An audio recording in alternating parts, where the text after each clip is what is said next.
ancient, hidden. Just make sure it starts up. This. Yeah, yes. There it goes. There it Running. goes. Yeah. I always worry.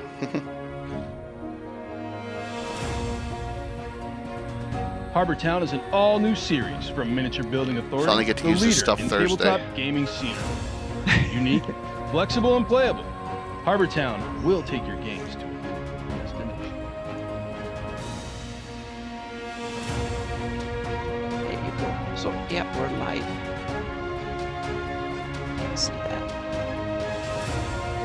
Now I have chat up too, so I'm good.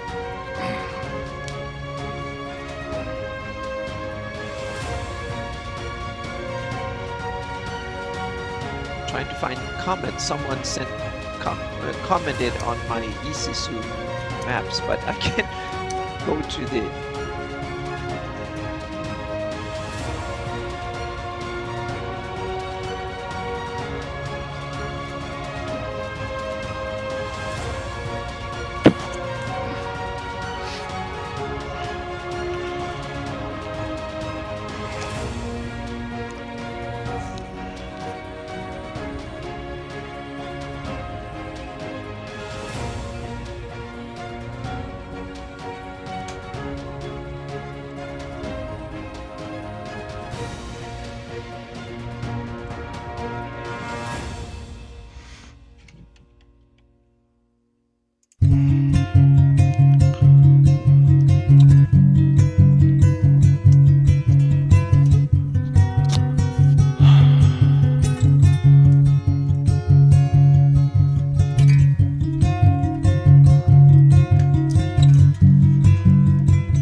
It's always good. And people in chat. Awesome. Yep. Definitely.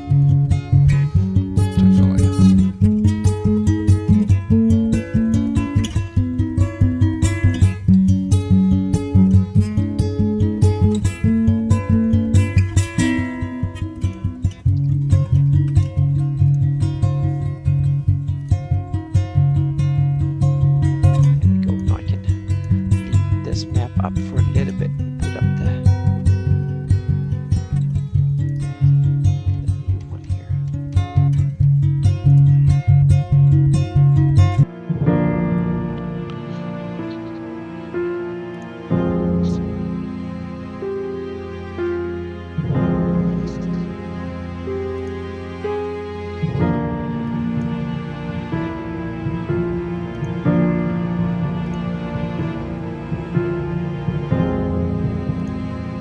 You have so many cool videos and sponsorships and stuff. I like to at least keep it a little. Try to those Miniature Building Authority picks. That's all for Thursday night's terrain's already set up, so that's actually for Thursday night. Those pictures in the middle. Yeah, Yep. Cool. I worked on that today. That's when you will the full village will come in use, or What's that? you had the that kind of river village will be in use. Yeah, well, I'm using it for the front of Harvey in the dock area actually, Harbor Town and stuff. Yeah. Yep. It's gonna be cool. Let's see, let's make sure. Post some stuff on both my blog and for my patrons today. So yeah, Cool. I should have done it a couple of days ago, but I've been so busy with wrapping up other things. But now I need to, so we can talk about that a little bit later. Yeah. Yep.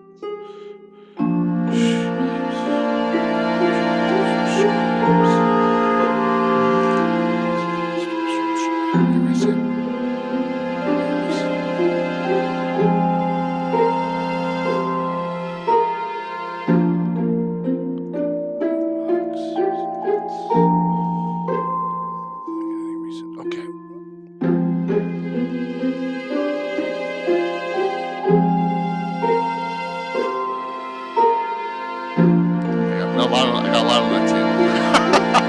Yeah. Lots of cool things. That picture there, that obsidian crypt, Bill painted that. That's a Reaper. It's one of our first big Reaper pieces that we put out. It was all just plastic, you know. He put it together, painted it, and adorned it up. So.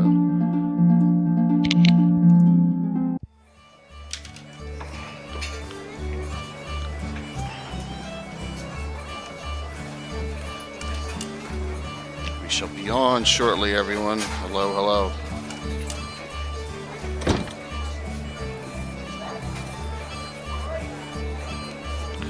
Good to see everyone.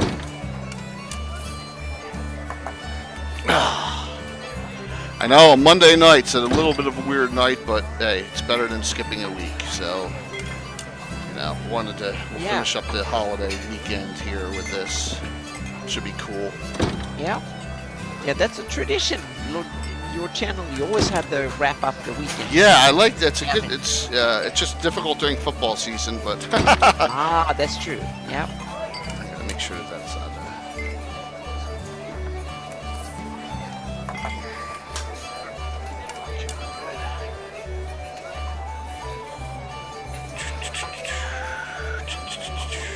Publishing maps on Easy soon as we speak here. Awesome.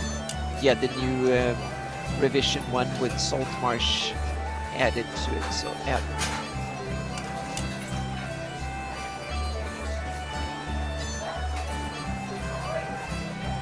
No idea what kind of audience we'll get tonight, but welcome everyone. Thanks for coming on. We're gonna have a good discussion here. I love the scenario in our campaign. We absolutely love.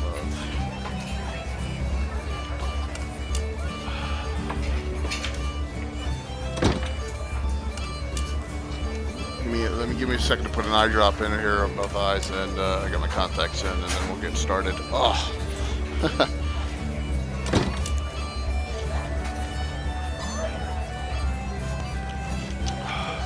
What's up, Gaetano?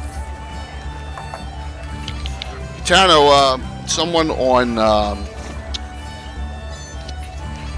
the Greyhawk channel shared your USA overlay map of with Earth, you know, with Flanace. Yes, yeah, I saw someone did some interesting comparison. And that was Gaetano. Yep. He shows how large it is. Grindelwolf. Yep. Yeah, I just wanted to let you know. I said, hey, I don't think he says, no, I kind of took this and shared it. And I was like, I don't think he'd worry about that. What's up, Fairley? All right, we're coming on 7:30. All right. I got Anna and myself tonight. Maybe the ever mysterious Tim will be hopping on too. We shall see. But hello, everyone. Hey, Slug, what's up, man? Great to see you. The persimmon garnish. So here's a funny story. The South Jersey Discord server, and Christoph's a member of that one too, Anna. And I put up our Altamira heraldry that Brian did for us for Altamira, you know, on there, and he Slug goes, "Is that a persimmon?" Because it's kind of shaped a little bit more like a persimmon. And then Christoph couldn't remember. He goes, "I think it's an apricot." I'm like, "No, it's a kumquat." Yes. So now you get to run that story and tell it. Yeah, absolutely. So definitely. It's definitely cool. So, Slug, and I appreciate you coming on. And Gaetano, Fraley, Dorgrim, Geek Dice is on, Brian's on. We got a whole crew. So, thanks for coming on. I have to step in when no one else is around. Which is I'm a bug. I'm a feature now. I'm a bug of your show now. That's all right. I mean, we're going to show a lot of your content tonight, and that's the great thing. Yeah, there will be parts of it. Yep. We're going to talk about one of our most utilized areas in the Greyhawk in our campaign. In 40 approaching, it's actually more than 40, but campaign wise 40 years, Celene. And I know that the Celene is a blank slate almost. Yes, and it's one of my favorite areas of Greyhawk too, so this is an awesome episode for me. Well, I'm so glad you could participate in this. I got some notes here that sent out to my guys, but everyone, you know, with the holiday are not available. We're gonna, the usual suspects is good though, Gaetano. You know, we're cranking it up on viewers, so it's good. I got a couple of buddies on too and stuff. So you know, there you go. So one of them, For no reason at all. Well, that's better than a reason, isn't it? So thanks, Steve. So, and that's I got some new graphics too. Still bringing them out. So here's if you take a look at what I have up here, and I'm only rotating the bottom part right now out of this lovely publication. This is one I was able to get a real nice copy of going back. This Well, is I only have it in PDF, unfortunately. This is the folio one. This is not from Yep. 1980. This isn't one of the originals. This is probably like the 5th or 6th printing. Yep. But who cares? It's still in beautiful condition. But you pull out this World of Greyhawk Gazetteer. This is exactly what it says under Celene. And a couple, yeah, absolutely, man. Thank you. A couple sticking points that I wanted to bring up for this that really throws a wrench into. I was thinking about, wow, that's strange. If you look at this, it's her fame majesty Yolande, Queen of Celene, Lady Ralta of all elven kinds. So her title's Lady Ralta. We always called her Lady Ralta for years. We never called her by her proper name, Yolande, at all. And some people go Yolande. We have always said Yolande with the E but silent. Then you have to be friends with her, and you don't get to be friends with royalty easily. At least not in most campaigns. Well, in this campaign we are. We'll say why. Oh, absolutely. I've used her a couple of times, and the characters have at least been in the same room as her, so to speak. So yeah. Awesome. Yeah. Ours goes back to when there was no content printed. We didn't have any clue what we're doing. We're 12, 13 years old.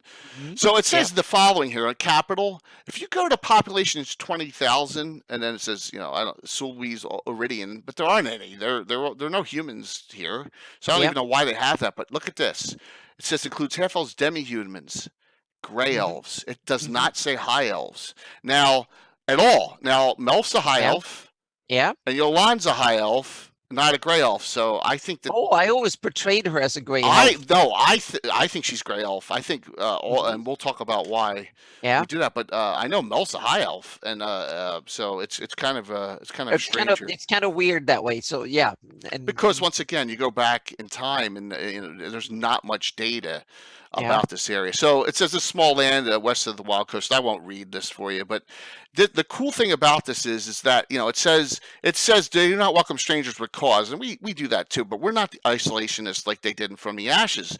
It says right in here that they allied with the Oleg states and drove the humanoids from the Lort Mills. Exactly. That's no small feat. Yep. Mm-hmm. That's no small feat at all. And so I never liked the isolationist view. Me neither. But I played on it a little bit because I simply, like a lot of countries have an official foreign policy and an unofficial or unofficial policy. So it's in secret. So I kind of said that the queen didn't want to get personally involved, so she had a kind of an isolationist stand. And then secretly, Melf and the Knights of Luna were the ones that actually executed the foreign policy in secret. So that's a cool idea. Yeah, so that's how I played on the thing. But I also agree that they also didn't want to have open alliances, so they were the ones so they can pick and choose which to support. But they were one of the biggest benefactors or people that actually sponsored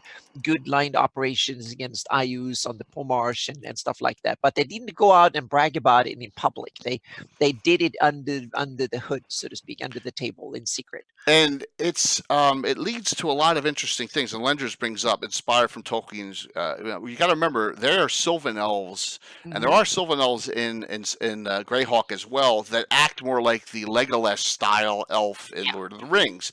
Galadriel's more of the high elf. Galadriel and Celeborn, that's more the high elf. Lorien, that's the area that you would consider that. So, and we're going to talk about that because I showed something on Anna's map, and we had this area. What is this Celene or not? So we're going to talk about that. Yeah, that's another interesting thing. Yeah, we got some cool stuff to go over tonight. So, so here's one other thing. In this gazetteer, explain this line to me. All right, the timeline. Explain. If anyone out there wants to try. So Lady Ralta is a title slug, yes. Lady Ralta would be like, I think so. Would be like Lord or King or the Baron or And we always use Lady Ralta. I think I simply translated it to the ruler of Elven. Right. Or something. Yes, absolutely. And good question, though. Absolutely good question. Yep. Here in the Greyhawk Gazetteer, year 461 common year, it says wrong year. That's right. demi-human realms of Ulick and Celene are affected with an A. Shouldn't it be an E? Affected means it was negatively. Does that mean they were formed Affected then? meaning they were under the yeah. So I don't know what that means, and I to this day I think they mean founded. Do they mean founded? Yeah. Okay. It's interesting. I thought they were age old, so to speak. Yeah, and that 461 is only like 100 and yeah. But 100. but to me, how I envisioned elvendom in the Flanies is that back in the day, the elves were among the very first settlers when it comes to humanoid type creatures, meaning intelligent civilization building creatures. They were among the first because they have such long lifespans. So they kind of they settled early, and the Flans were probably that early too, or something. So they kind of were side by side, and I get it that if you look at the map, that from the Vesvi forest all the way down through Veluna and down to Celene and that way, that was one elven kingdom or elven area. I don't think it was that formal. It was just elves lived there. And then there was an elven in the east, in Adri forest down to Sundi. That was another elven area, so to speak. And those two elven areas existed probably for thousands of years back in the day. And when the Baklunish and the Suluwas and stuff, their stuff and their empires were way over in the west, and I don't think there was that much contact back in the day. But then when humans came in and started flooding it over, then now you're down to two and a half elven realms. You have like the High Folk Vesvi area, you have Celene, and you have Sundi. Those are, and I skipped the Isles out. I count Silverwood as its own, the Duchy Ulick. Exactly, but I count that in as part of the Celene area. Okay. Yeah, I kind of, it's under their spell, so to speak. So it's part of the elves kind of, and I simply see the elves are chaotic. They don't, not that formal. They don't recognize states as humans do. Interesting. That's my spin. Yeah. Well, we're gonna hear some of Anna's spin on what we're doing, because Anna has been vital in what we are doing in Celene all these years. I guess it's been about a year, a little over a year. I met Anna, and Anna's been such a vital cog in the Order of Ulick campaign. She has, and Brian Blumklotz has. And so, if you see in the upper left-hand corner, our logo's up. I'm gonna skip through some things here. All right, so that's an area map. And then this map here, I'm sorry, once again, I did this the other week. This is the Darlene map. And as you can see, I had these locations that Anna has placed. A lot of these existed. This is going back in I don't know when Corel Draw was out, 80s and 90s. I actually did this. I used it since the very early 90s at least. So we, just to prove that this was going on that long ago, I just wanted to show that map up to show that we had those locations edited on that map. So, all right. We'll leave this one up for a bit here. Some background history on this campaign. Now, I went over a little bit of it in the Earth Journal under the Founding of the Order of Ulick article in Earth Journal 28, which was the Gary Con version. Our campaign goes back officially to 80, but pre-80, and if you check the timeline out, 576 is your base map starting point. Everyone starts. Our year in 579 began what we call the Sorrowful Wars, and that was, now this is, guys, please remember, there's no Greyhawk box set, there's no From the Ashes box set, there's only some modules out, there's nothing. So we started this like on our own back then when we were 13, 14 years old, because there was no other grand scale content. When did the box set come out? 93? 83. The City of Greyhawk? No, not the City of Greyhawk, but the original box set came out 83, and I bought it 84, I think. The City of Greyhawk box set's way later than that. I think it was like 87, 88, or 89. It was like old, so we were on our own for a long time.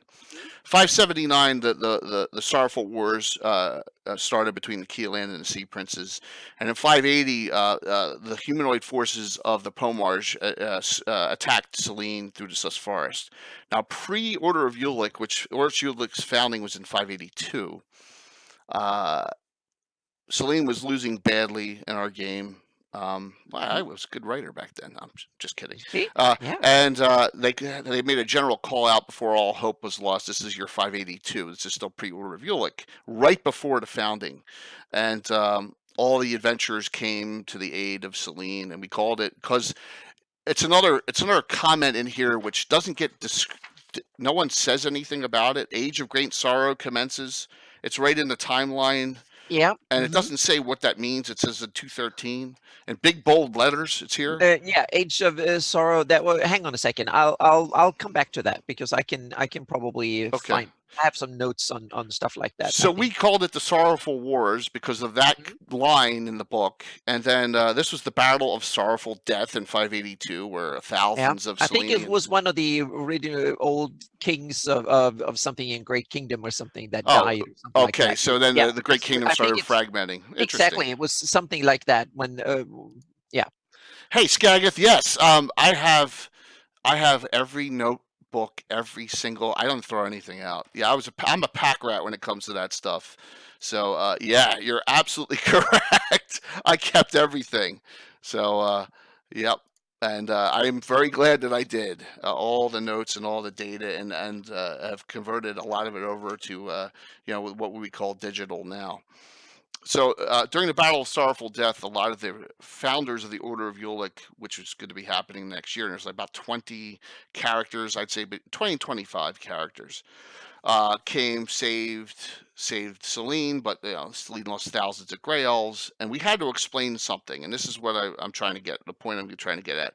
When we started playing, we had a territory we played in, and that was this area, the Pomarge, all the Ulick states, Keeland, Wild Coast.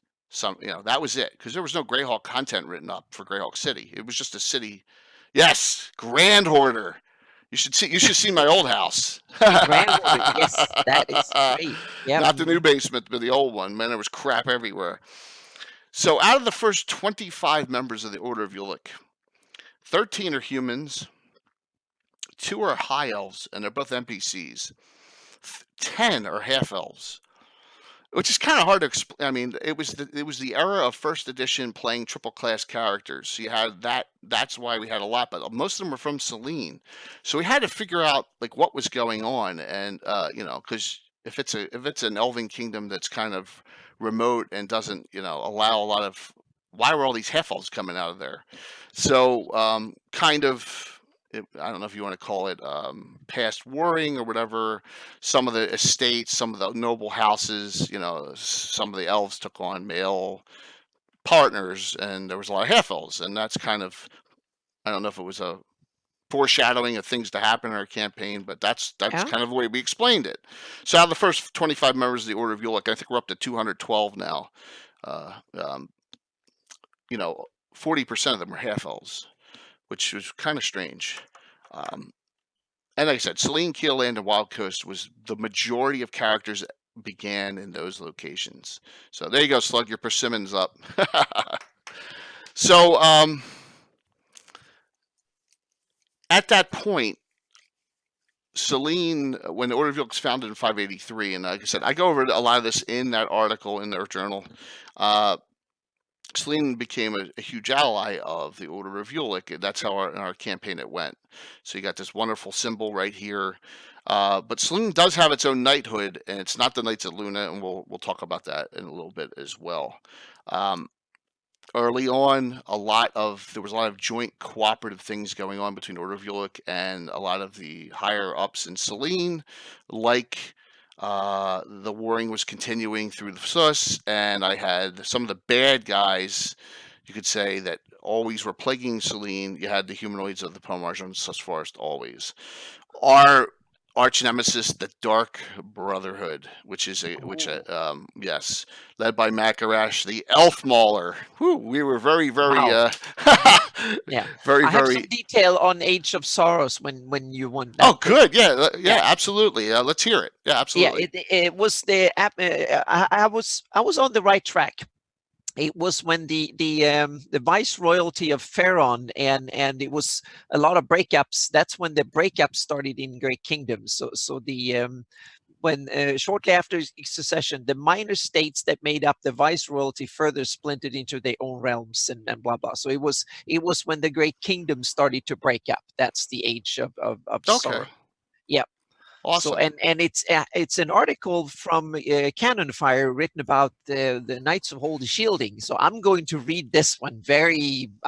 Yes. Oh, okay, So I'm great. so glad you made me find this, because this is something I definitely need to read. Excellent.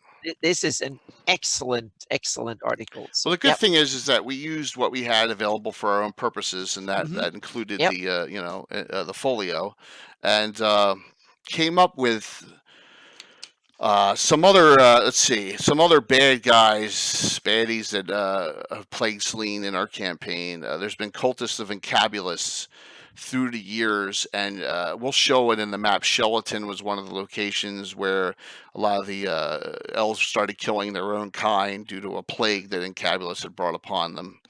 That was one. The Suluis pop up occasionally because of this crazy mystery lost city, which is somewhere in the Sis Forest, right? And we're still not found. There's the one that I think some of it is called El Traika or something. Okay. That Gord was in messing around trying to find one of these artifacts.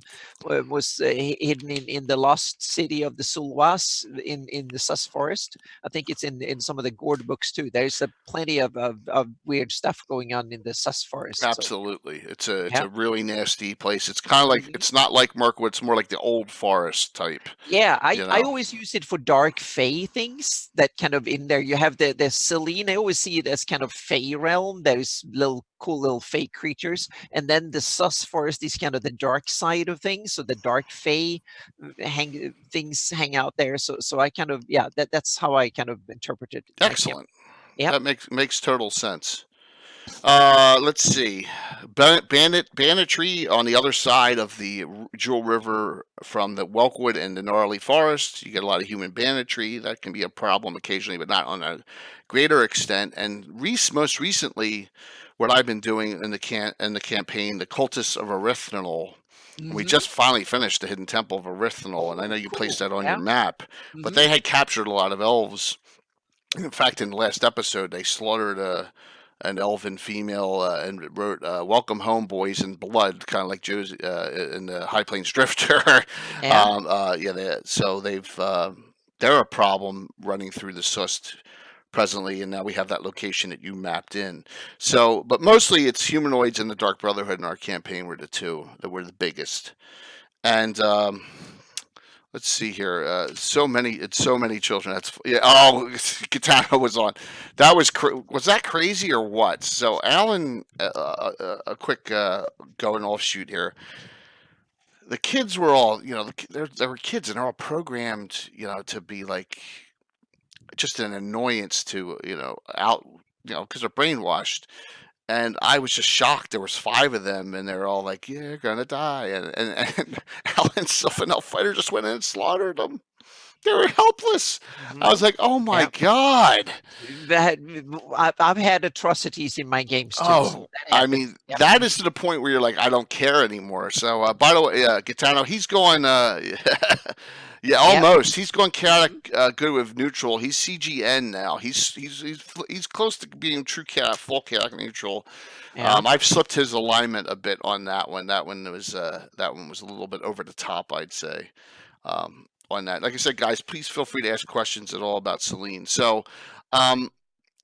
we're talking now. Remember, we're up to adventure 859, which is this Thursday. Some key adventures we've had. The Battle of South Welkwood Bridge. I wish Mark was on to tell that story. That's adventure number 52. Okay, in our line. And we're going back to the 80s on that. Yolan's Bane, which is all about a weapon that is very nasty to elves. That's 63. The Dark Brotherhood's Revenge, 65. Let's see. There's a couple other ones. There's one, the High Elven Murders of Shelaton. There you go. It's number 390. So we had some key stuff going on early on in the campaign in Celene, and we wanted to develop Celene so that it had some content to it, because we had all these player characters coming out of Celene, and we didn't have any background story from them. Oh, you're from Celene. Well, so, if you're from Safeton, or you're from Elred, or you're from Fax in the Wild Coast, you have a town. Or if you're from Narwhal, there was nothing. There's Enstad, and that's it. And Carrowood, we always thought Carrowood was in. It's in the county of Ulick. It's not in Celene. We always thought Carrowood was in Celene, but it's not. So there's no towns. Yep. There's nothing. It's devoid. It's like Owl. It's one of these forgotten simply just abandoned realms or completely abandoned, overlooked. Yep. So we had to make some decisions on what we were going to do with it, and so our idea was, all right, I'm going to flip through this and then come back to the maps. All right, this is the knighthood. We're going to talk about that. That's the Order of Ulick. The Order of Ulick has a presence. Well, we're going to talk about that. We're going to talk about that. Okay. All right. So what we came up with was I came up with actually, and then everyone else was like, that's great. Kind of, I ripped this off from the Dark Elves of Earl High Sinlu, right? In D3.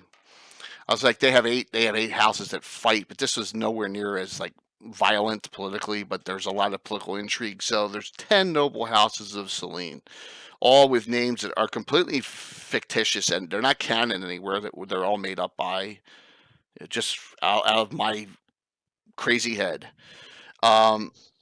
And then they have the head of each household has, depending on how high they are, either Lady Ralta is the highest title, Duke, Viscount, Countess, Barons down. All right, and then all the family members that are active PCs or NPCs that they've met are listed. So we have, and you can see that this is a large list. It's not a small list here as far as characters that they have encountered or that are played. Now, if we go and if I scroll here, I'm going to scroll down this last picture. This picture here, this is our group that played Thursday night. This is the Bloody Brethren group. The first character on the left is Dee. She's named Yolande. That's what Alan said. Oh, she'll be named Yolande as well, but she hates that name, so she'll be called Dee. Then there's an NPC, and that is she's from a lesser house, and you have Perrin and Thomas the Younger. They're from lesser houses. So we have 4 characters in our new group that are from Celene. They're on these lists. Yeah, so you have Vic Strollin's the highest. Now I notice I have Melf up here. Now we get on the Melf discussion here. Don't know anything about Melf at all. Who Melf is, and in 1983. You have Hunter Arcana, you have 2 spells. Melf's Acid Arrow and Melf's Minute Meteors. Don't know anything else about Melf because I'm not in with Gary Gygax and his sons, and Luke, male elf, is Melf, right? That's how they got the name Melf. Male elf. Which is cool. But I did not know when From the Ashes came out, I think 1993 or 94, that Melf had his own knighthood. Well, it's a little too late for us. At that point, right? So to have the Knights of Luna, and the Knights of Luna are separate from, Celene's supposed to be isolated. This is in canon. Well, none of this has happened. I can't undo what we've done for, at this point, 15 years of gaming and say, oh, well, this has all changed. We're going to run with what we had. So I have Melf as in the listing, but Melf is not an active head of the Order, the Knights of Luna in my campaign. But he's a wizard and all. So and you have the second. So if something were happening to Lady Ralta, actually I have Duke Wilborn from the House Relforst is going to be the head of Celene. He's a half elf, and he's like 200 some years old, so he's an older half elf. And you go down, and the highest. So D is the highest ranked, like, family-wise PC, and Alan always tries to do this. Like Jaquel Finesse and House Relforce, that's another Alan character. He goes, oh, I want her to be from a higher house. So I'm like, okay, why? Because I do. I'm like, all right, whatever. I'll let you go. So we have our 10 houses of Celene. Now, the difference here with the Dark Elves is they're not stabbing each other in the back. They're not out. There's no murder, none of that. But there is a lot of tension. And the tension is that they're all if someone's from a higher house than they are, and they're in a position of authority, it can get a little snippy. You know what I'm saying? Where you get that little. It would be like it's not military. It's kind of more you know, oh, I'm the lieutenant governor of the state, and you're just a mayor of the county, or you're just a county head. That kind of, you know what I'm saying? Yeah. And it gets Political rivalry and yes, rivalry and yeah, exactly. Gitano. Fudging backgrounds is always tough. It's really tough, but we work through it. We discuss it and work through it. So you have these 10 houses, and a lot of these characters are player characters. Some are NPCs, but you have some stories here. I'm going to tell one of them. All right, so Tellerin. There's one. Tellerin is one, and I let Mark do this. Mark was DMing on a sidebar, and Britta Mart is Walt's character. She was played in the Defense of the Watcher's Towers. If you guys saw her, she's 16th level Cavalier. The entire family was wiped out by this evil mage ages ago, and it was like a defunct house. And I let her come back. She was from Sundi originally as like a cousin. Came across, was in the Order of Ulick, and then left the Order of Ulick. Yolan declared her the champion protector of. She's like nasty. 16th level Cavalier is I'm talking about the Underdarkana. I'm sorry, the Dragon Magazine Cavalier. We don't use the Underdarkana Cavalier. She's a nasty character. So I let that happen. So she is by herself in this, trying to get this house rebuilt, but she will not take a consort or a husband or whatever, because no one's good enough for her. But Grey Elves have time. Once again, so that's a cool story on the side, and I said, Mark, you can run with that. It was pretty neat. It's not personal. You're absolutely right, Gitano. It's simply class. So all these are located on Anna's map, which is really cool. And I'm trying to think of, Anna, if you've come across any of these characters when you adventured. But there's some funny stories, like Celene, the 5th house, is kind of the laughingstock house of Celene. They have a lot of half-elves. Sir Trexler is Alan's, of course, another Alan character. Branwyn is John's. That's Tim's dad. He's got a character in there. Harrison, Richard, and Theodore Craxus, they're all mine. They are all one class. No, 2 of them are. They're jesters. Oh. They're the jester class out of the Dragon Magazine, Best of the Dragon, and they're kind of goofballs. So the Someones have the everyone thinks of them as the oddballs of Celene, which is kind of cool. So and then Lady Ventura, if Tim was on, which he should have been coming on, he'd have a whole story about her. If he comes on, I'll have him tell that story. So let me send him a quick text. All right, let's go to the lesser houses real quick here. Okay, so the lesser houses of Celene, I let people make them up if they want to have they're not in any order. It's just the way that they're written down. There's no ranking or any of that stuff. Kind of like there's no hierarchy here. A lot of these characters are your bread and butter, meat and potato adventurers. They go out and they adventure. They're not the snootier upper. They're not all cavaliers. They're the rangers. They're the archers. They're the multi-classers. They're more down here as opposed to the cavaliers and all that. And I'll show you the knighthood. Most of them are all almost the entire knighthood's all cavaliers, which is a great class, by the way. I don't know why people bash that class. I love that class. So, what's up, Mike? Hi, Mike. What's going on? Oh, I'm trying to do it on. I got 2 machines up. Mike, please, if you could fill in some blanks here, yes, that'd be great. We need all that. Yep. Yeah, absolutely. So expertise we can get here. Yep. So showing at the very top, House Gestrul is Gazumba himself. Okay. Oh. Yes, Gazumba's mother's house. An elf, or he's is half an elf. He's half elf. Half elf. He's half elf. Yes. And if you look, his best friend Hawk, Paddlemeel, is below, and that's where Hawk is from. Now they're both Selenian natives. So the head of the Order of Ulick is a Selenian native. Swain, which is Mark's character, and I'm going to show you some pictures here. We're going to scan through here. whoops. Okay, all right.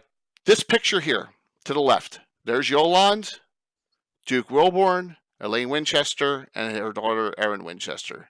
Elaine Winchester, humans married to Duke Wilborn, and they live in Golden Tower. Okay, on your map. But there's Yolande herself. We actually have a Yolande figure because we use her in the campaign. All right. Britomart here. Okay. Then you have two of her cousins that have come over, Ambrose and Carol. And then you have Sir Florim from the High Folk, and I'll tell the story about him.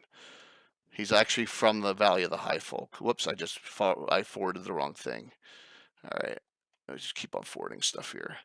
Gazumba, Hawk, Temporal Lakesland, and you met Fensick, Lightning Rod Tower. Okay. Oh. Yes. Okay. And remember, Fensick adventured with you in the fundraiser. Okay. So, whoop. Yep. Joseph Block, writer, did a series of pseudo dragon in the style of Gygax. Oh, cool, man.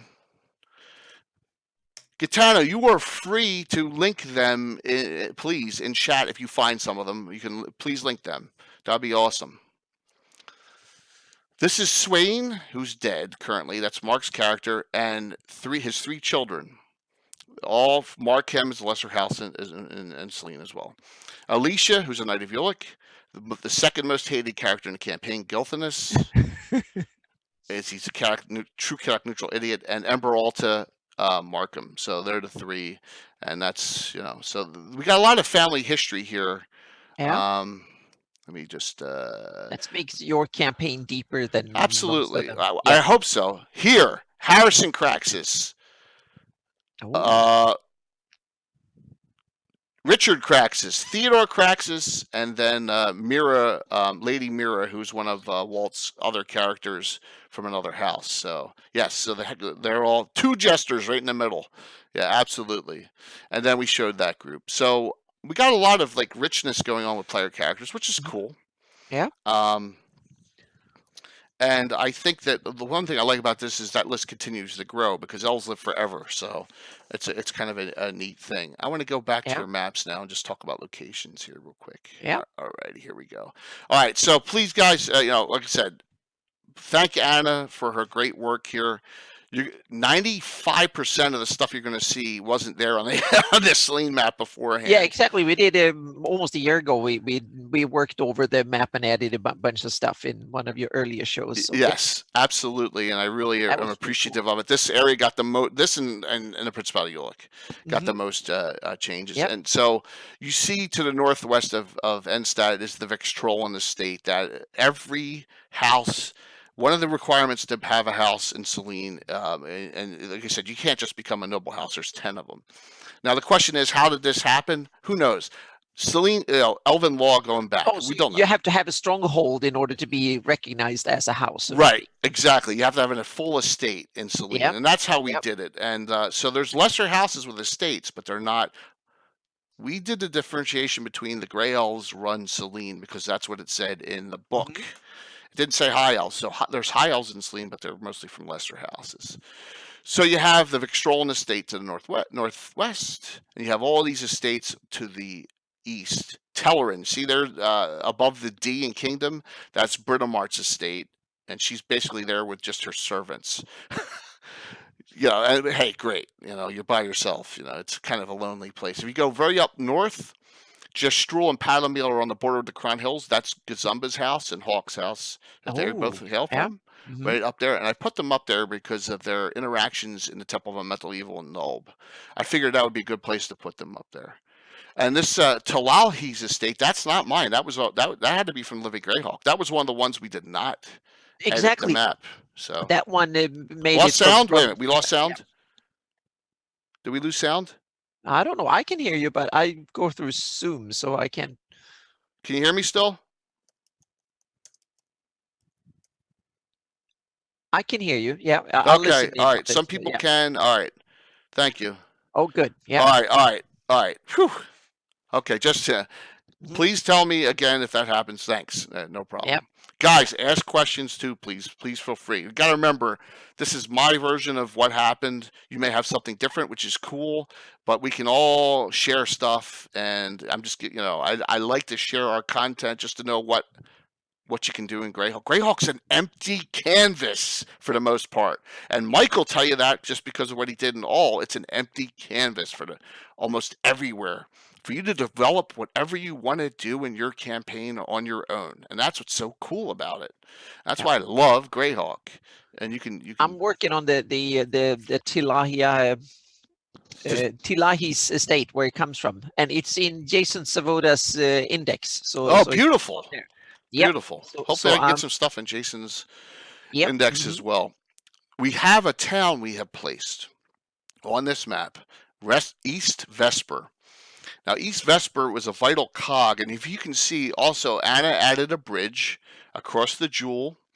That is the South Welkwood Bridge. Now, remember, I told you Battle South Welkwood Bridge was number 52, a vital area of fighting. That was a Dark Brotherhood versus Celene and Order of Yulk fight. Okay, what do we got? Yeah, it's Tilahi of Celene, Countess. Fighter 5th, Mage 4, an NPC from T1 to 4, page 70. It's in Temple of Elemental Evil. Wow. Yes, page 70. That's the mention from it. So that's that is cool that it's mentioned. I'm going to note that down. Yeah, so that's where I got the reference when I read it back in. And I'll add it as a lesser house. It's very simple to do. Okay, perfect. Yep. Page 70? Yeah, page 70. Thank you. That's easy to add. Yep. Awesome. So there you see a little bit of how I do it. That place is not on the map, but it's mentioned, and she has so I decided that's where it goes. No, that's cool. So I kind of add to it, so to speak. Once again, you put it up north where it belongs, near the temple. So Yep. Yeah, absolutely. I think like 15, 18 years ago or something. This stuff's Anna is 39 almost years old, It just it's all exciting when you think about it. My God, you're like, where did the time go?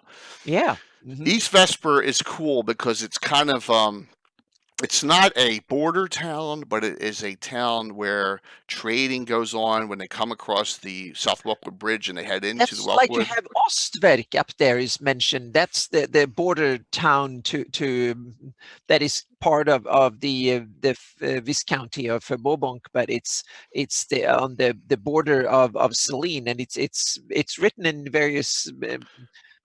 I think it's detailed more in the Living Greyhawk campaign. That's great. So we'll go to that map shortly. Yeah, but I think it's mentioned back in the even in Hamlet, I think, because I think it's mentioned that the road south from Hamlet leads to the town or village of Ostwerk, and then further down to Celene or something like that. It does. That's interesting. Yeah. So originally Ostwerk is from the Hamlet module, and then it's been detailed a little bit further down the line later on. I am so glad that there's someone who picks up all this little stuff like Jason or like whoever, Christoph or Mike or whoever, because that's one thing. I'm not a historian on Greyhawk. I'm only a historian on my campaign. I love to piggyback on what others find and then kind of add to it, like the placement of the Tilahi estate, because it was mentioned. Jason picked it up, and I went back to the source and read that little paragraph like 20 years ago, and then put it on the map. So, yep. So, Gaetano, Lord Grendelwolf has linked all the Joe Block stuff about all this area that he had going on. So. All right, no problem, Gaetano. Reboot it up. I'm sorry it's only you, but that's cool. So, guys, check that out. The good thing is you can always go back to watching the vid after the fact, and the chat will come back up, and you'll be able to just link that, or you can pop links up and save them now. So, East Vesper was an idea we created. Look at that. All right, what's up, John? Awesome. Yep. Thank you, John. It's September. So as he says this, and we're 1 second off here. Not this Thursday. Next Thursday is the big Miniature Building Authority quarterly giveaway.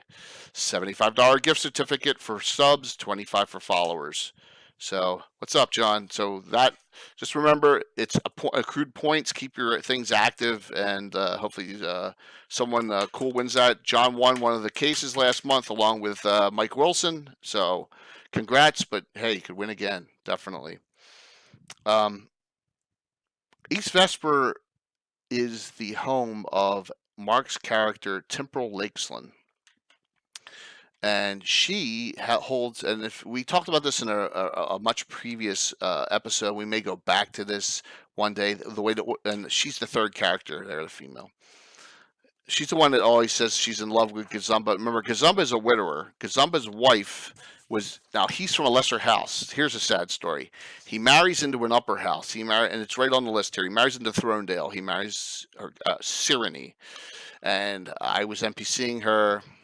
And in an adventure, one of the original Temple of Elemental Evil baddies that we had killed a bunch of, in revenge for what happened, and this is 87, killed a bunch of those characters permanently with a Sphere of Annihilation, so she was gone for permanently. He's been a widower since that point in the game, so yeah. And that no coming back from a sphere, even from a wish. Yeah, so, yep. Cool, man. Good to see you on, and thank you for the resub. I really appreciate it. So, East Vesper's kind of, we don't have a lot of cities still on the map. That's probably the only one city-wise that we added was East Vesper. It's all estates. Yeah. We added some keeps and towers, but that's the only town that we added.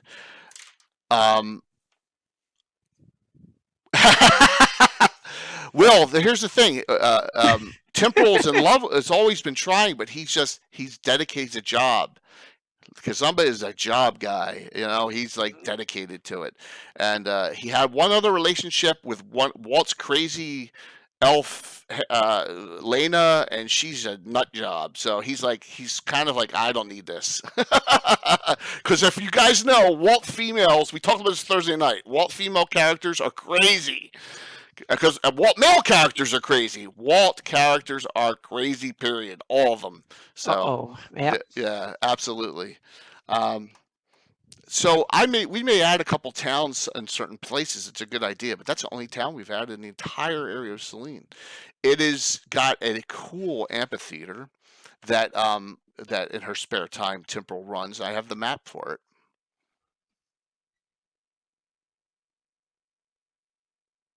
There you go.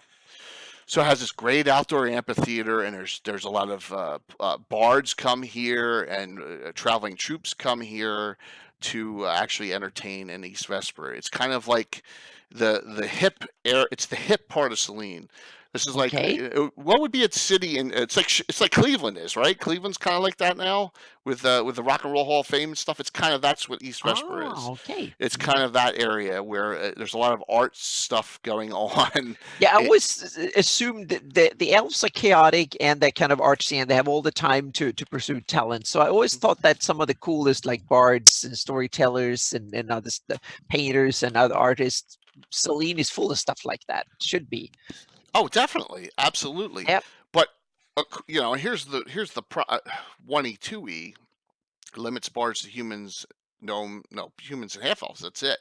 That style of bard. Now the bard class itself, I think you can be a straight elf when it came out in third, right, or the end of second. But the fighter thief bard, the old school one, limited it. She's a fighter cleric actually. But yeah, it's that's what we've envisioned it to be. Now we don't have that mapped out. We don't have any of them. We're going to work on Altamira. We have this building here, so yeah, it's kind of cool. This, and if anyone can tell me where I ripped these off from, then you get a cookie, because this is it would be almost impossible. In my opinion, this is Restful Retreat. Restful Retreat is on the map. Okay, and this is a place, and I'll scan by it real quick. Restful Retreat, see it above the below the K. Yeah. Mm-hmm. Restful Retreat is Hawk and Gazumba, who are best friends, getaway. That's their getaway estate. The two of them are like, we come here, and this is where we go to get away from things. So we named it Restful Retreat. So that's what that is. So one of the few places that we have the buildings mapped out. So no, not even close, Catano. It's actually a Lord of the Rings book. So, whoo, yep. All right, one more building. Walt has done this up. His character, Britomart. This is her estate building. Okay, and he actually did a good job with this, and that's the lower multiple levels on it. So he did a nice job on it. So Walt, as you recall in Altamira, did a whole bunch of buildings in Altamira too. So Walt has done a good job in developing some content here with his estate for his characters by herself still in that estate. Yeah, so he did some nice work.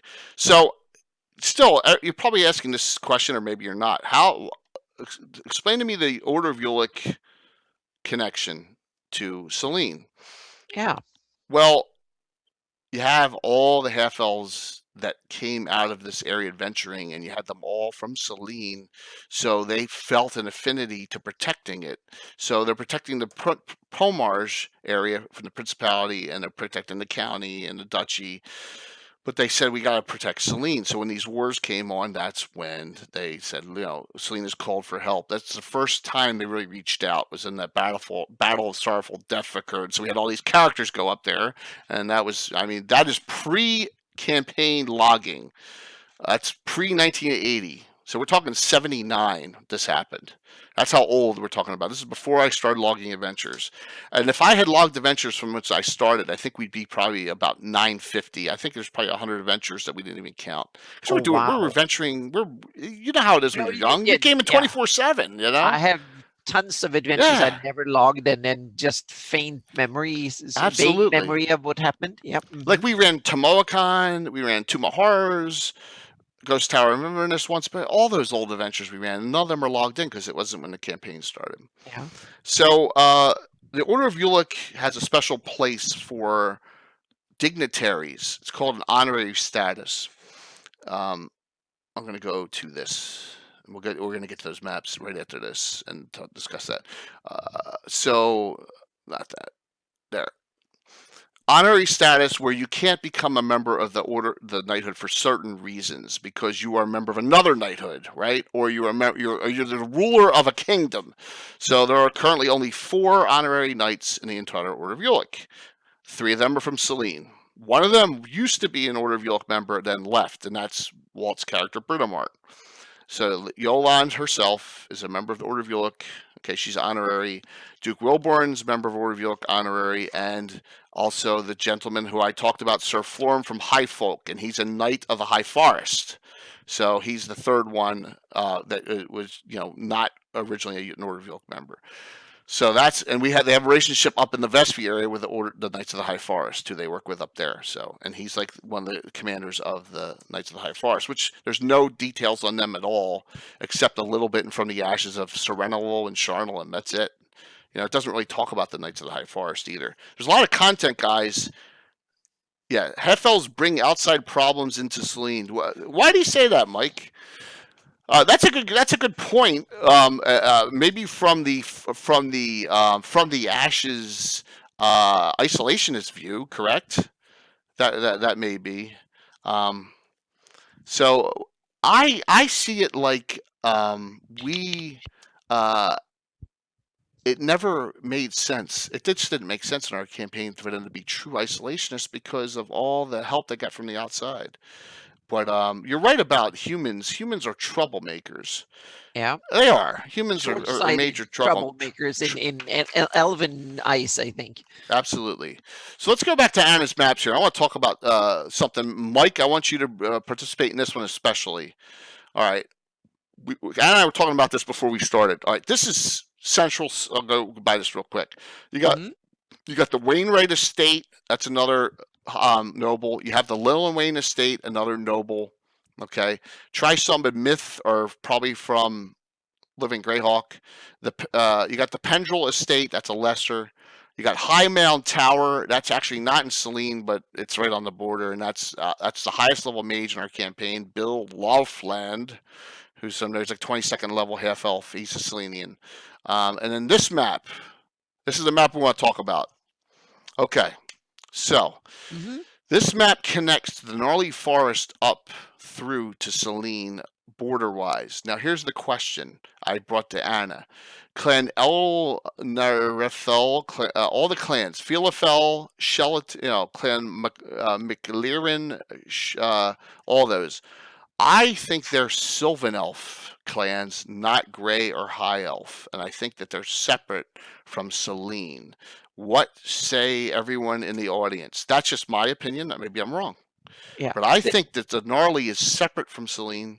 Yeah. Completely. The reason I did it was because the Yolandi is she is Lady Ralta of all elven kind. So I just assumed that she had some sort of superiority or some sort of sovereignty or rulership over the so all the elves kind of pay some sort of homage to or loyalty to or fealty or whatever word you want to use to Celene and Instad.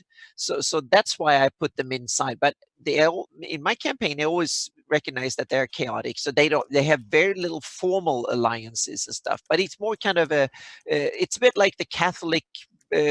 Pay homage to the Pope of Rome, kind of, without actually belong, or it's no legal bounds or anything. I think it's more kind of cultural kind of thingy.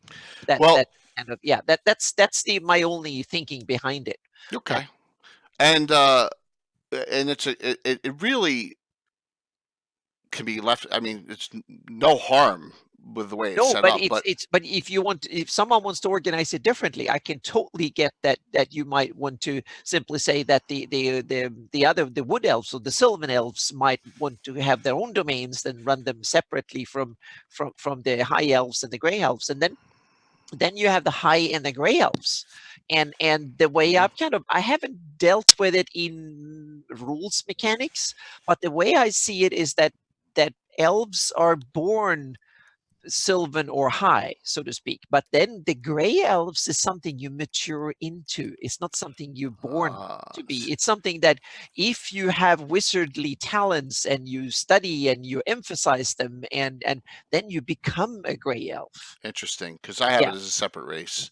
Yeah, but that's okay. That's the general feel, and but we haven't dig into player characters doing it, so now I have to kind of figure it out. But that's how I kind of see it. It's something you mature into, something you aspire to be.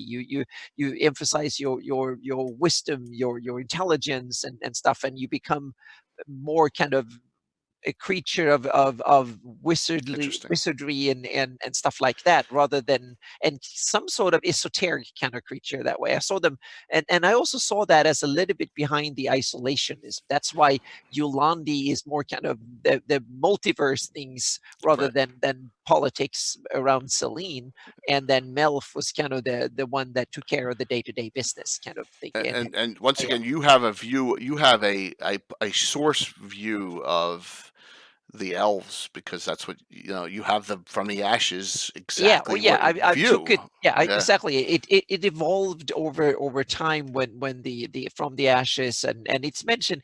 Celene is one of these realms of Greyhawk or the Flannies that never got a proper full treatment. It's just tidbits here and there. It's a sentence here, it's a name there, it's a few paragraphs here, and often described from an outside. Oh, they're just isolationist over there, and they just sit by themselves, kind of. So they kind of a little bit like Vikings back in the day. They're described by outsiders as being so and so. They're not described by themselves or for themselves. So it's one of these kind of very overlooked realms of Greyhawk. I love, getting back to your map, I love that you placed the clans in rough areas, which is cool, because it's not done. I don't think it's done in the gnarly From the Ashes at all. Well, I kind of tipped them, and one of the things, I had to have them there because they had heraldry, and I just had to. So since it was heraldry that was kind of publicized heraldry, then I just had to put them there. And I also thought they were kind of natural to be in the center of the forest. forests. Yeah, deep. Yeah. Yeah, exactly. Deep in the forest, because you have the Febourg on one side, and then you have the Wild Coast Greyhawk area on the other side. So you have that kind of corridor in the middle that was kind of naturally left over. So I just simply put them there from north to south, as they were mentioned or something. And the amazing thing is that there's so much detail in the Crown Hills temple area Oh yeah, from living it's Greyhawk. full of I it. mean, it's a Exactly. huge There's amount. they invented this Cienega Valley. That sounds kind of Spanish to me, but they put that in there, and a whole bunch of it. I think Ederboek is one of these places that came in during the Living Greyhawk campaign too, I think. So that was. So we'll agree to disagree on Grey, and I still say Grey and High Elves are separate races because Oh Grey, it yeah, says the Golden definitely. Yeah. Fairies, It and they was have the just golden one of my hair. ideas that popped up. So Yeah. you have the view of 99% of all Greyhawkers. That's the way you do it. Yep. Yeah, we So have it. what's the relationship? Do you see? Are they just intermixing, like socially, or Yeah, and the way I explain it is the yeah? houses, the noble houses are the Ah, Grey so Elves. yeah, so some houses are gray, and some are high. Exactly, like Okay, Swain, yeah, Markham, that's high. Gazumba's a gray, half gray. Hawk's yeah, half gray. uh-huh, yeah, Yeah, even though they're lesser houses. So, but all the noble houses are gray. There are hmm, lesser yeah, houses that are high. That's just the way I yeah, explain it yeah, politically, and that's why there's a little more, maybe a little tension between the high and gray elves yeah. politically. But it's not like I said, dark elves where they're trying to wipe No, out. no, it's You know. and it's kind of I always saw the dark elves were so housebound as Yeah. in simply being the opposite from surface elves, because the way I just play them is that they don't have much organizing at all. It's simply meritocracy. So if Oh you're yeah. good at something, you start doing it, and then people simply say, "Oh, that elf is really good at this," and then that person do it. And the way Yolandi rules is simply that she kind of ties in the really smart and accomplished elves to her court, and they kind of hang around, and they kind of help out doing things. And Yeah. then if you're an elf and you want to do something, you simply go in the forest, build a little house up in a tree, and start doing something. And there's not formal titles, they're not formal jobs. You don't own land. There's like they're completely chaotic. They're very kind of, yeah, kind of Woodstock, kind of weirdos, so to speak. Yeah, Yep. compared to humans, they're very much that way. And the Sylvan ones are simply the ones that live out in the boondocks all the time. They and are a little bit separate that way. They're more down to earth rangery types. Yeah, and they believe in the clan. Clan, you Mhm. know, Yeah, they're yeah, set exactly. in They're more clans. clannish family. The high elves and the gray elves are more kind of, they just congregates when it's fun and on festivals and whatever, and then they live independently. And I love that there's this area has Sylvan, High, Gray. I love that there's three Mhm. different types, Oh races of yeah, yeah, elves, sub races of yeah. elves right in this And area. elves are cool Hmm. in the Flannies, because you have the valley elves that are kind of that special exception kind of thing too. So and I love some of the backstories and stuff with the elves being part early settlers, being part of it, and then being kind of usurped a little bit, humans coming in and stuff. So Yep, the there is kingdoms way more pushing them. to it that you can, and one of the overlooked things is the heartlands in the Vestvi forest that is mentioned in the Living Greyhawk campaign. You have the High Folk Valley that is just To the the west. Yeah. southern tip of the Vestvi forest, Hmm. but north of it you have a huge area that is mentioned. No, it's actually from the Marklands, I think. It's There's the yeah, Sylvan Elf. There's the Beast Lands, the Sylvan Elf yeah, and realm. it's There's called the the Heartlands. yeah. And to me, that's just an area where elves live. They have no Yeah. formal leadership. If you're an elf and you have some cool project and you need a couple of hundred years in solitude to figure it out, that's where you go and do that.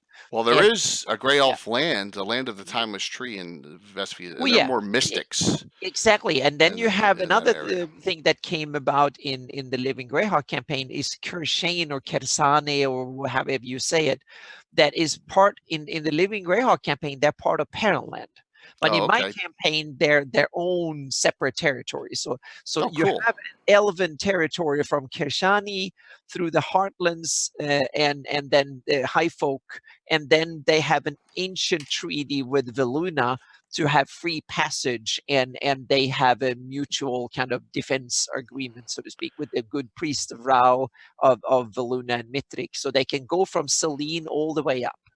And there's a lot of half elves, and elves live there. So that's an ancient elven corridor that now the priest of Ra in Mitrik have got to take over a part of it, so to speak. But they still have that kind of ancient saying free passage and stuff through Veluna that way. That's pretty cool. I mean, Yeah. I've never heard that before, and if you're doing that unique to your That's campaign, just me coming up with these things. you should share that with the Earth, like an Earth Journal article yes, or something. You should, because that's a great idea. Yeah.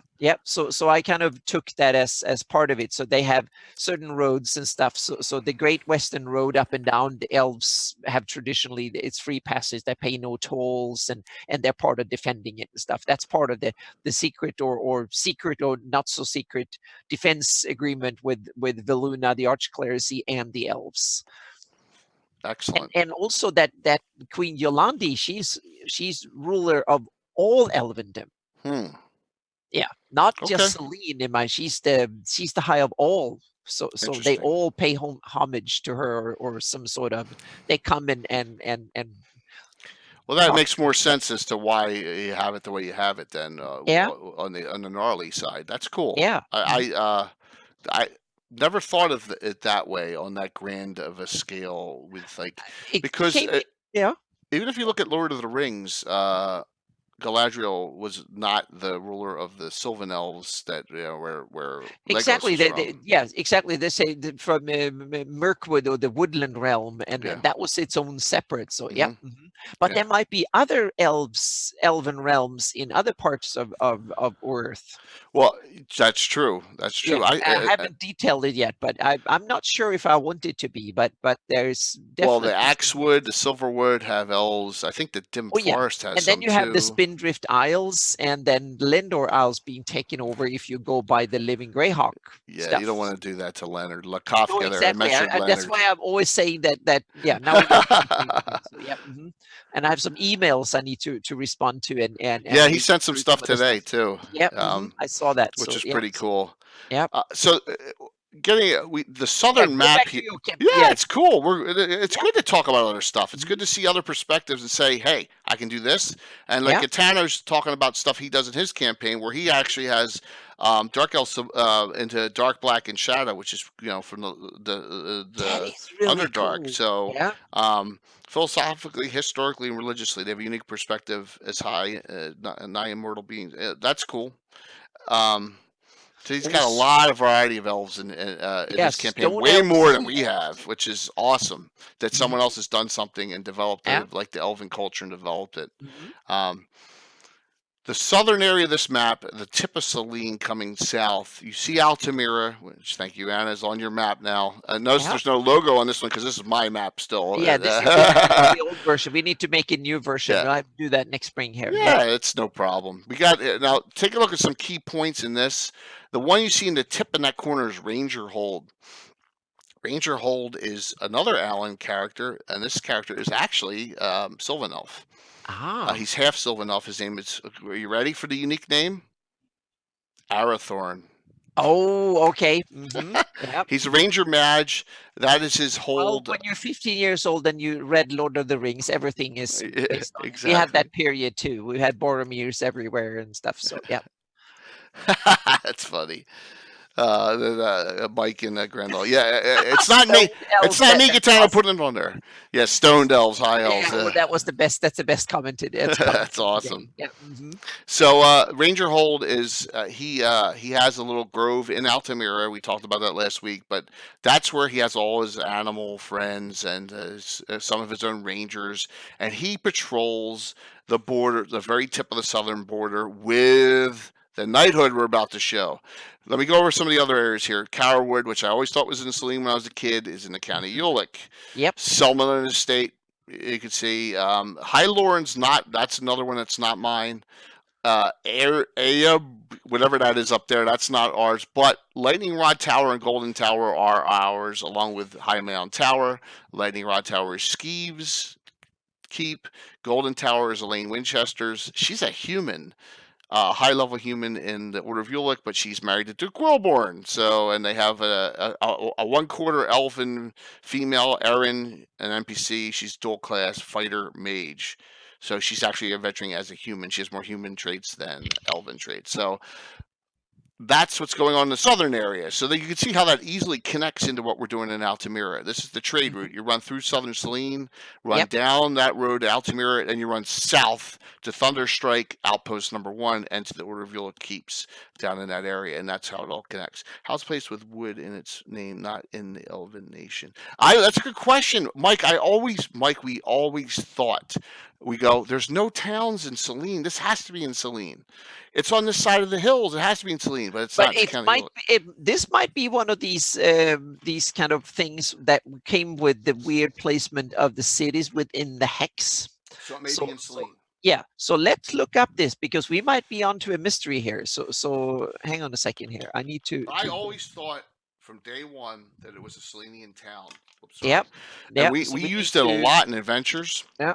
As a step-off point to get into Celene. Yeah. So yeah, take your time, Anna.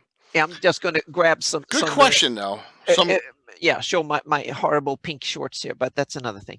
Well, Catano, that's one of the discrepancies, and that's why Altamira fit perfectly where it is. Yep. There's nothing along that, and for us, the trade route makes sense in the border. I have original Darlene maps here. These are from the Ashes version. Awesome. Blue That's edges, okay. They should be identical to the ones from Mike. This is a good one though, and for anyone else out there who's watching, it's a good one. It's a big thing. Is Carwood in Celene?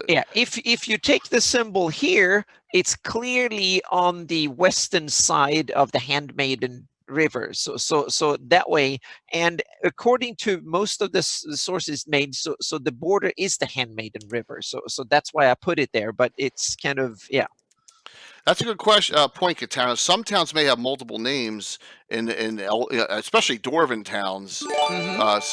Thank you so very much, Cobalt Barrow. Really appreciate it. Yeah, I set the goal high this month for getting, because we got a lot of great content coming up. So Dwarven towns in ours, that may happen with Dwarven humans and the Lort Mills especially. That may happen as well with multiple names. This is a good question. I think it's something we should delve into. We only moved it into the County Ulick like 10 years ago. So if it goes back into Celene, it's fine with us either way. But and in fact, because it's depicted to be on the western side of the Handmaiden, and the Handmaiden is traditionally the border, as far as I know. Okay. On the other hand, this is so long. I researched this 20 years ago, or so I might be wrong. So this is one of the things that might require to look back into. You know what we could do? I was gonna say, you could put the line right through the middle of town. Have it in both. Oh, on the other hand, you could put an Elven Selenian town or place on the other side of it, like Buda and Pest in the real world or something like that. So they're actually like two cities that are close to each other. It's a great problem to have. Yeah. It is. Yep. So. I'm sorry, I just have to go and take my little doggy. No problem. I'm going to go over the knighthood. Yeah, absolutely. Yep. It's all good. Yeah, dog patrol has to happen here. That's okay. Cobalt Barrow, thank you very much for the follow. Really appreciate it. Hope you like the content here. Like I said, we're as old school as it gets. This is we're going to be starting next year our 40th year of our Order of Ulick campaign in Greyhawk. All right, so. Yeah. Well, that's a great, Mike. That's a great idea. That's a great point on Carwood, because we have a lot of NPCs, and in particular the great Oxaxius, the Master Bard. He's 23rd level. He's half elven. He lives in Carwood. Pete Moss, a nice name, huh? Walt's Archer Ranger is super high level. He's a resident of Carwood as well. We've always had it right there in Celene. Now, does it matter? It's picking, it doesn't here, there, and here, neither here nor there. But I'd love to figure out, and maybe move that border back into Celene, County Ulick. It's like, because once again, the same thing with Altamira. how much influence is the county you're going to have on that side of the mountain, right? When you think about it, and that's kind of where we went with it, which is cool. So let me flip through here. Okay, Brian Blumklots created. Everyone's seen it. The oldest organization of knights that we have, not counting Order of York.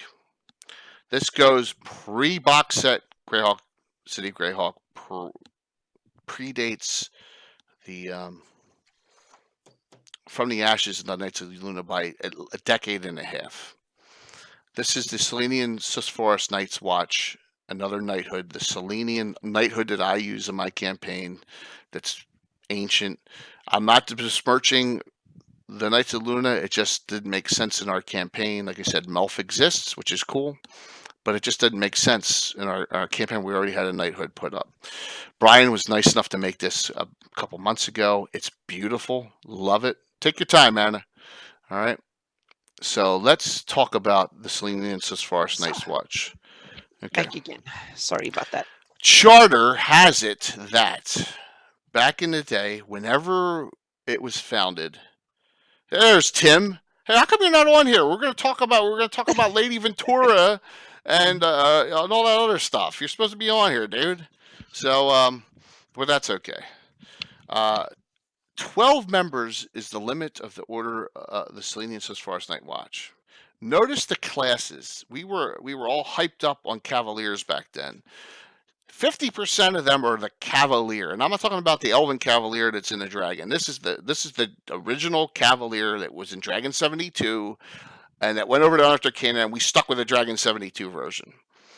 The other third of them are Rangers. It's in order of command. There's 3 barons, all from upper houses. Now, one of them, Baron Desley, is a half-elf, and he's proud of his half-elf heritage, and he's a bit of a loudmouth. He also has a unique magic item. Tell me this is not ripped off from Lord of the Rings. It is. Okay. I did this because that's what we did. Called the Horn of Celene. Oh. He would blow it, and within 100 or 200 miles, every elf in Celene could hear the call to come. Sound familiar? Boromir. Yeah. Okay. So I ripped it off from. No, but that's. I think it's such a logical thing that. Yeah. Yeah, I know. So you can lounge about shirtless and flex, Tim. That's cool. All right, no problem. So he has the Horn of Celene, and he uses it a lot. And when he's fighting, I'll show you his figure. He doesn't believe in Elven Chain either. That sissy Elven Chain stuff. There he is in the left. He likes full plate. So he's an elf that actually wears full plate, and he likes to be completely armored up with those low armor classes. So he's House Cartress. There's Sash from House Cartress, Sparrow, and Shayla from the Corellan's Arrows as well. A lot of people from this house. So you have, if you notice, the first 7 are from upper houses, Lil and Wayne up. And the bottom 5 are from 4, actually 3 are from lesser houses. They allow the charter goes like this: 12 members, 10 reserved for Selenians. 1 is, Welkwood's separate for us. It's not a part of Selene. So 1 is going to be a Grey Elf from the Welkwood. Mm-hmm. And the 12th and final spot is a human who is a dear friend, or would die for Celene. And Sir Cahill and he's an NPC now. He's not a Knight of Ulick. He is from the Cron Hills, and he is the 12th member. They're tasked with patrolling the borders of Celene, in particular the Jewel River Susforest border, running all the way up to the Welkwood and the Gnarly Forest. Now, it sounds kind of like the Dunedain too, doesn't it, guys? All right, another ripoff from Lord of the Rings, right? But that's what they're tasked with doing. Mm-hmm. But the classes fit well. You have Cavaliers, Archer. Remember, Archer is the Glenn Lakofka Archer we use. Oh, yes. We use the Archer. We love that class. So you only have 1 multi-class Archer Ranger. They were all Rangers, Cavaliers. That sounds like an awesome combination, the Archer Ranger. Because it is a great combination. Ranger from first edition was one of the classes I really loved, with the spell casting ability and stuff. That was kind of super cool. It is a great class, and just a straight Archer's cool. Archer Ranger is really at higher levels, super nasty. And so those are the 12. Now, in the Battle of Sorrowful Death, 4 got killed. So 4 of these were actual replacements in our campaign. Let me just give you that real quick here. I know I wrote it down somewhere. Drixel, Hammerus, Zell, and Sir Cahill, all the human got killed in that too. So 4, that was the last time a member changed. So we're talking 582, 583. We're talking 40 years of game time. Cahill's getting old, by the way. There's not been a single change in this knighthood. Well, it's kind of elven, though. They take a long time for generations to... Yeah. Exactly. The human one changes the most. And Anna, you read my story that I wrote for Earth Journal. Yeah. Tabitha wanted to join this. Her uncle is Baron Drekton himself. She can't because she knows there's no spots open. And that's the thing with the elven point of view. It takes, I mean, Grey Elves live for like 2,000 years in some instances. Yeah. So it's a cool thing. You got to think long term. So that is my knighthood. Now, there are no player characters in here, and the reason there aren't is because what the heck are they? The player characters, I don't want an issue where now you got to pull this character out and they're venturing in off lands. They shouldn't be. This is a homebound knighthood. It's not like the Order of Yuluk, which is spread out across the Flannace, right? This order is to protect the borders of Celene. Territorial. It's territorial. That's what it's meant to be. So maybe in that effect, the Knights of Luna makes sense outside of Celene because they're a lot active in Greyhawk City. Maybe it makes more sense. I saw them there. more like a political kind of organization to spread and coordinate with Celene's policies and alliances and do secret missions for Celene. When Celene didn't want to have an official policy dictated by Yolandi, Melf was the one that did it in secret, so to speak, or they could just deny it and say that we had nothing to do with it. Yeah, officially. Yeah. And that may be a way we work it in the future. It's a possibility. But this is, this was my creation years ago. It works. They work hand in hand with Arathorn out of the Ranger Hold, and he's a Knight of Yuluk, and they work well with all the other Knights of Yuluk that are in this area. Particular, and I think I forgot to mention this. We have our spheres of influence. If you guys ever wanted to notice, why do you have all those shields up in the upper left-hand corner? Why I have all these different colored shields with the Order of Yuluk symbol inside of it?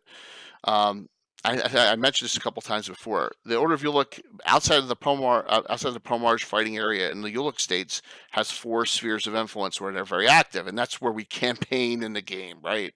So that's the shield land symbol is up, and then you have, that's Altamira. You have Celene, so, and every of these have their own commander and XO.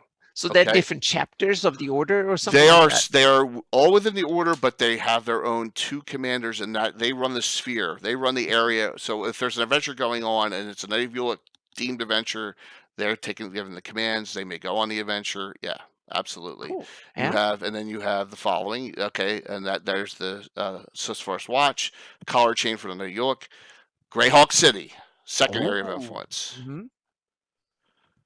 Valley of the High Folk and the Vespi Forest, third area of influence, where we venture a lot. And the fourth, the Shieldlands.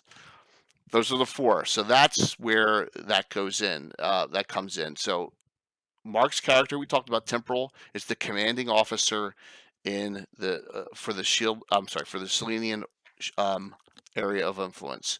A character named Jacia, she is an NPC. She's a specialty priestess of Solar Thalandra. A lot of player characters don't like her because she's a bit snooty. Is the XO in the area, but I don't care. I like snooty elves. So, and here I haven't updated this recently, but if you can see down here, you have a CO over on this side. You have a CO and XO, some of those marked, and that's how we do it. So they work actively with the Order of Yuluk, who has a presence in Celene. All right, let me flip this. Let's talk about another creation of mine that I took, and this really... I love this one. Thank you. Thank you very much.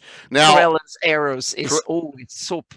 It's cool. Now, I love From the Ashes. It gives you, in Greyhawk especially, all these mercenary companies. But it doesn't tell you much other than gives you a little background on them. Now, we know one thing, in that mention of Corellan's arrows and From the Ashes. The leader is a druid mage, which is bizarre, right? It doesn't say. I don't think it doesn't say sex, male or female. Doesn't say any of the other details, and then it says every other one is very proficient with a bow, with the exception of the druid mage, and it doesn't give you any of the classes of the others. So with us active in Greyhawk, Corellan's arrows, they're all number one. In order to be a member of Corellan's arrows, you have to be a native Celenian. Number one, you have to. Two, you have to be extremely proficient with a bow. Three, you have they have limited it for some. Oh, someone's in the background looking now. Oh yeah, this Mike's. They limit it to 6 members right now. Uh-huh. Okay. And 4, they prefer full-blooded gray elves over half elves, but they will take half elves from Celene as well. So notice they're all multi-classers. So now some bizarre ones. We have Archer Mage, very nasty. Okay, we have that. In our, all these are allowed in our campaign: Fighter Mage, Clark Ranger, Fighter Thief, Fighter Clark. I mean, I try to make them all different. It's almost like you have half or 2/3 of them, or half of them are the arcane archers. Kind of, yeah. But once again, I don't have from 3.5. Yeah, absolutely. Yep. So they have their scouts, they're all sorts of things. Mm-hmm. Now they've done a lot of adventures with the Iron Brigade, and which is the top mercenary group we use out of Greyhawk, but they're active politically in what's going on in Celene and abroad. So I will always link Corellan's arrows in our campaign to kind of the replacement for the Knights of Luna. They are the political activists, not worried about isolation, but they always are working for Celene's what's going on. And notice I've attached houses to all these characters. Okay. Yeah. And Helene of Drakesim's from a high house. Now, once again, in that story that I share with you, Helene was worried about the character Tabitha coming in because she's from a higher noble house and does not want that worry of influence or worry of a higher house supplanting her in the future, even though she's low level. Think about that. You have someone. It would be like you're in England or maybe in Sweden, and the nephew of the king is it king in Sweden? King of Sweden? Mm-hmm. The nephew of the king of Sweden says, I want to join your organization, and I just want to be a low-level person. And you're like, what do? You're like, okay. Or you say, no, you know what? We don't have any openings now. Oh, you make them an honorary chairman or something like that. The president member. That's how you do the royalties. They can always come in and be an honorary president or something. And that's what we do in the Order of Ulick. But in a mercenary group where there's only 6 members and the head of the mercenary group doesn't want to have to worry about it and deal with it. So this is kind of where the politics comes in of where I try to go with the higher noble gray elves. They don't want to get in. They don't want to have to worry about someone who's higher noble status messing around with what they got going, especially when you're around for 1,000 years. You're thinking long term. Yep. So I love this group. We do a lot of joint adventures with this group. They're cool. Yes, get them killed either. You got it, Tim. Absolutely. There's a lot of different things that you got to worry about in the game. I will try and since I haven't really used them on a stream, I will try and bring them into a stream so people can experience these characters. I haven't done that yet, but we'll get them involved in the near future. So, Anna, you got any questions about them, or anyone else have any questions about them? I'm kind of interested. Any general purpose? Are they just a protection force for Celene, or what's the kind of what's their mission? Corellan's Arrows takes on missions out of Greyhawk. They're a Greyhawk organization, right? They're ranked. They're a ranked Greyhawk mercenary group, along with the Fellowship of the Torch, along with the Fighters of the Light. These are I'm talking about. I'm going to mention canon ones that you know. Wazim, Karla's Golden Scimitar, all those, right? And then mixed in with mine, you have the Iron Brigade, the Legion, Vengeful Justice. You have all the ones that are non-canon that are in my campaign. So they're like ranked in notoriety. They're like 3rd highest. So way up there. They take on dangerous scouting missions. They do missions they do a lot of missions off the Near Dave. They do a lot of scouting in that area, all up through the Cairn Hills. So they're not taking on, they're not doing direct assault type missions. They're more of, they're taking on intelligence gathering missions, but they'll fight when they have to. But it's all, if a Selenian issue comes up, like they're the eyes and ears for Celene in Greyhawk City. That's how I have it. Ah. Yeah. Now remember, there's the Star of Selene is an inn that is in Greyhawk, Yeah. and it's all where all the elves hang out, and that's their base of operations. That's another one that was awesome in there. I love the name. And Thank you had you. some drinks and some beverages and Yes. some stuff in that was also perfect. Yep. Tim will tell you, and he's not on, and he should be. Tim will tell you that we love naming booze in the game. We always are good at that. Yep. Like there's Troll's Piss. Okay. That's how. Well, Yeah. it's since the Hamlet when you have the Inn of the Welcome Wench. Yeah. That was like the Valunian Fire Amber and Pommage Black. That's where we got the idea from. Was from T1. Yep. So, and we're in Lord Peaks Haven in Tringley now talking. That's the whole name of the show. Troll's Piss is from Lord Peaks Haven, and the deal is, if you can drink 3, you get up on the wall without passing out. You got.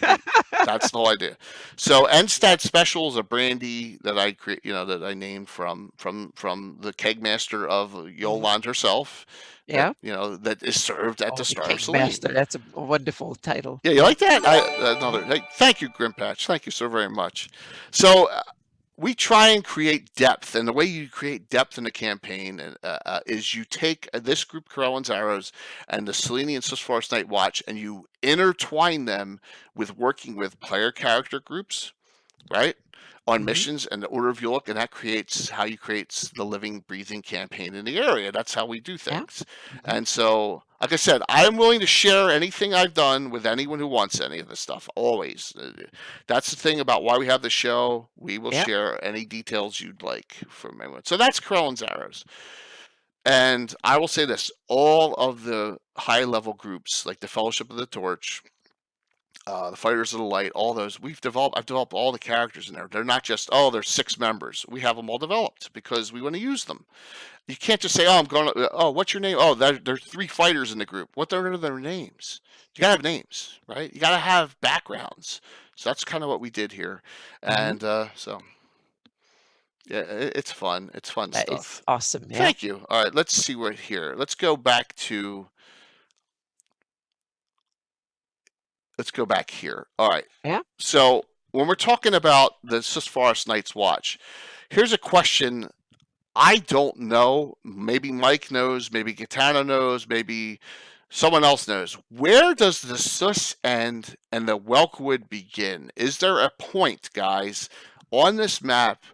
I always said that the Swiss goes a little further up, than this. And all right. So I got this one. Let me go back to this map here. All right.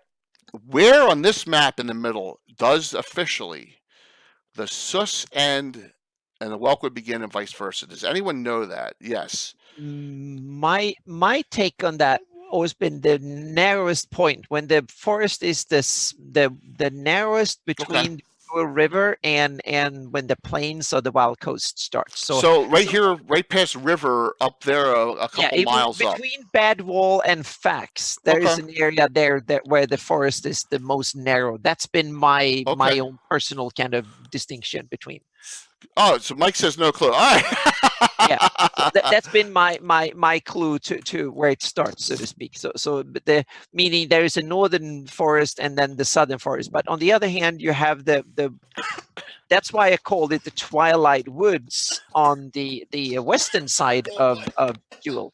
Oops, you got. Go ahead, keep talking. Yeah, so on the western side of the Jewel, it's called the Twilight Woods on the Elven side, so to speak. But on the Wild Coast side, I'm sorry. I had the hi Tim. Look, he's got his shirt on. Awesome. All right, well, Anna, normally you can from the ashes, it'll say Welkwood encounter areas, and you'll know them. But down here, there's no encounter areas. So I always wanted to know that, just because the Welkwood, I always think, is not as nasty as the Sus, but these southern areas of Welk would have some bad encounters in it as well. I mean, yeah, this is it's kind of a gradual. It gets worse the further away from civilization you come, so to speak. So. Okay, so that's where the marker is, and I appreciate that for our notations. So, Tim, what do you think about? We always had Carwood in Celene, remember when we were younger? Yeah. Because Xaxius was from Celene, and that's where Xaxius was from. I think if it's a forest and it's on the border and it's Thank you, Mark. Celene, it's probably in Celene. Okay. If the elves wanted, it's theirs. Yeah, but I think it's actually listed. Hang on a second. I need to check the Living Greyhawk journal or the Living Greyhawk. Let's go in here.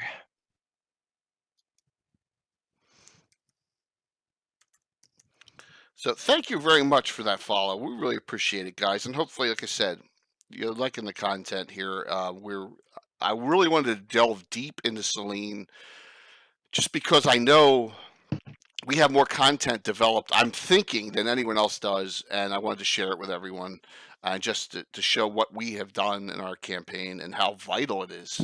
I mean, it is. Celene is a greater ally to the Order of Ulick than the county or duchy of Ulick is, and everyone knows the Principality of Ulick, the Prince and the Dwarven Prince and the Order of Ulick don't get along, and it's been from day one, right, Tim? Everyone knows that, but yeah. But the county you're just too greedy. The county and the Duchy of Ulick are great allies, but Celene has always been the top ally of the Order of Ulick just because of the amount of player characters that have come from the land. So, all right, so we're assuming where that cutoff is. Thank you for that. So, were you listening, Tim? High Mound Tower. Whose tower is that? Your favorite character who it takes over a year to get an appointment with? Is that a Swain? It's Bill Laughlin. Oh, Bill Laughlin, yes. your favorite guy. All right, so. Well, it's like you don't really meet him very much. He does seem to be a little bit cowardly, if I recall, for his level, but. He's like 22nd level mage now. I know. Yeah. He's too busy. They're always too busy. Mages at that level are too busy to do simple permanencies for people. Forget that. You can lose a point of con doing that. Right. So, yeah. Just one on Corwood. In the Living Greyhawk Gazetteer, Corwood is listed with population under county the county of Ulick. Okay, so it's listed in the Living Greyhawk, the county of Ulick. Living Greyhawk Gazetteer, the big. But there's no reasoning behind why that is. No, it's just listed as a city under there. So yeah. You know what?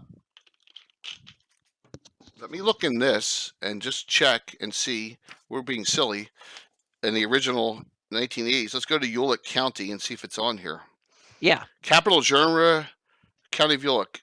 Population, there's no listing at all of no, they don't list other settlements apart from the capital. I think. They don't. You're right in this one. They don't list anything, but I realized they do in Living Greyhawk Gazetteer, so that's why I went there, and that's why.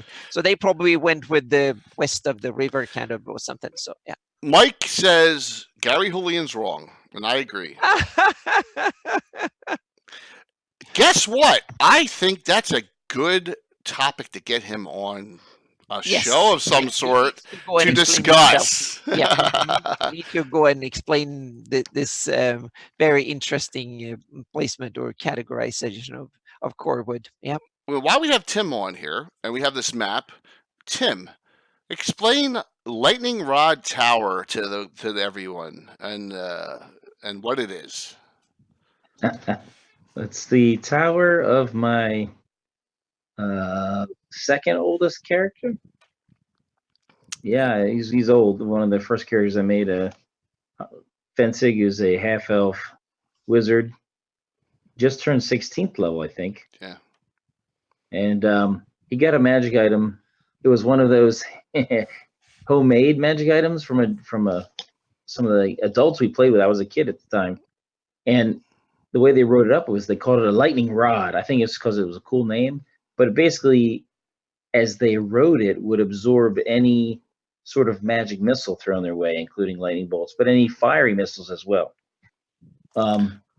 the discrepancy between the naming convention of lightning rod and the fact that it was written to be fiery really offended Jay's sensibilities. So it only worked with lightning, which, you know, hey, it's still a good magic item. But because of that, he named his tower the Lightning Rod Tower. Yes, I think it's hysterical. So he's got this big lightning rod sticking all the way up on the tower, so it can't get struck by lightning. I think it's just genius. Yeah. But so Fensick's Anna played with Fensick during the fundraiser, and he's the one that has the Ring of Regeneration that he dug out of the flesh on his finger and melded it into, you know, and took all that pain so it would grow over, so no one could cut it out off of him. That's so how paranoid it's under his skin, so it can't fall off. Yes. So, but I love Fensick. I've always Fensick and Leuven, his half elf and halfling. Always adventure with Hawk and Gazumba. So that was the group. They were the 4 characters. They were the buddies. So it was a great time when we were younger playing and all. And, also, in that one adventure, Jay, I do want to mention he was the only character to not take any damage. Yes, he was. Against a Miracle the Chaotic, you took no damage whatsoever in that entire fight. That is true. And that was a great... Wait there. Guess what, Brian? You're DMing in 2 weeks? I need your size because you're gonna need one, man. So wait, there are 2 polos. There's more than 2, Brian. Carlos has one. Mark has one. Anyone who DMs on the channel gets a shirt. Yep, so, that's a good policy. Yeah, absolutely. So 3-ish. What does that mean? 3-ish. So I got a lot of people are getting. I'm handing them out, man. I'm handing them out as we go. Absolutely. So tell the other story of Sir Rastus. All right, now let's put this in background here real quick. Rastus is on this list. Rastus is a founder of Altamira and one of the 3 original towers. Okay. Rastus is not on this list, but House Cartress has Lady Ventura. Rastus is House Pendrell, Lesser House. So talk about your obsession with Lady Ventura. So when the idea of a group of Cavaliers doing something together, so I, you know, produced the Cavaliers, Sir Rastus, and you know, I might have read, yeah, we had a human and an elf, and so I made a half elf, and I've been reading some. I don't know if I was reading some Arthurian romance. I was reading some of the you know, older literature. I was like, well, he needs to have some unrequited love going on if he's going to be a real knight. So I just wrote down when on the character sheet where it says loves. I'm like, he's like in love with the Lady Ventura of Celene, you know. And so he's always like he's in love with her and wants to, you know. Is that how she got invented, so to speak? Yes, that's how she got invented. Yeah. So I invented a whole NPC based on this. Absolutely. Yep. Oh, that's awesome. That's the cool thing that happens. Now the problem is twofold. She's a noble elf from Celene, gray elf, and he's half, and he's from a lesser house. So he's got 2 strikes against him because she doesn't want to have anything to do with a half elf. Or at least she, you know, officially can't have anything. That's what. Yes. So he's been pawning for her since 1987, because that's when that's when the Altamira was founded in our ventures we talked about last week. So that's how long. Unless something bad happens, there's no good story. So you got to have something. Yes. Of sadness. He's like, you know, yes, pining away, trying to impress her. He has gifted her some pretty substantial, pretty amazing either magic items or expensive. I know he gave her some pretty awesome gifts. Yes. As a sign of his undying affection. And this is the cool thing that you can do as a DM is when you're not adventuring, have all this shit going on the side, right? That grows the campaign as well. It's the unnecessary world building. That's the over the top world building. I would say it's the texture on the side. So here's a funny thing. Gaetano just put Nomeo and Juliet. Gaetano, awesome. We have in one of our groups a deep gnome named Nomeo and a dark elf named Juliana who have fled the Underdark, and one of them's Alan's character, one of them's Bill's character, that have fled the Underdark together because they're in love with each other, a deep gnome and a dark elf. Okay, so that's really funny that you mentioned that. So the things that go on in the shadows. Awesome. That is awesome. Yeah. Yeah. So another, I think they're in the Omega Patrol, another adventuring group that we haven't seen that much of, but yeah. So I just love that development that Tim came up with, and then as a DM, it's once he comes up with it, it's my responsibility as DM, guys and gals. You got to run with it yourself. You got to develop it beyond that, and just don't let it die. You can't let that die, right? You got to keep that story going. That story's been going on for 32 years, right? And maybe one day he'll get his wish. One day, she might just wait too long, and this Erastus train might have left the station. And that's true. Romance can be a deadly thing sometimes too. So we'll put out a couple of. I think I like to keep it hanging there as a hook for some desperate plea for assistance she may need, and she may decide she can use him to help her out.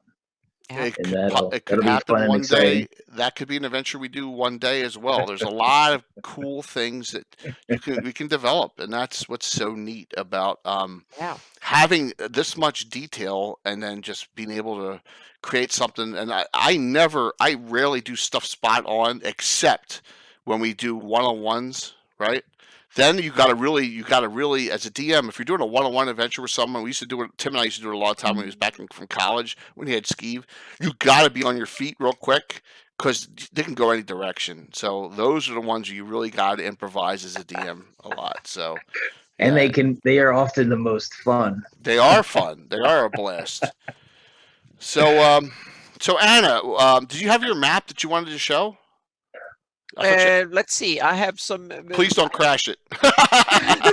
No, we have the. I can talk a little bit about what I'm up to, so to speak. But we can talk a little bit about what I have. I have a little bit of other stuff in my Celene. Oh, cool. A few things. Yeah, let's hear it.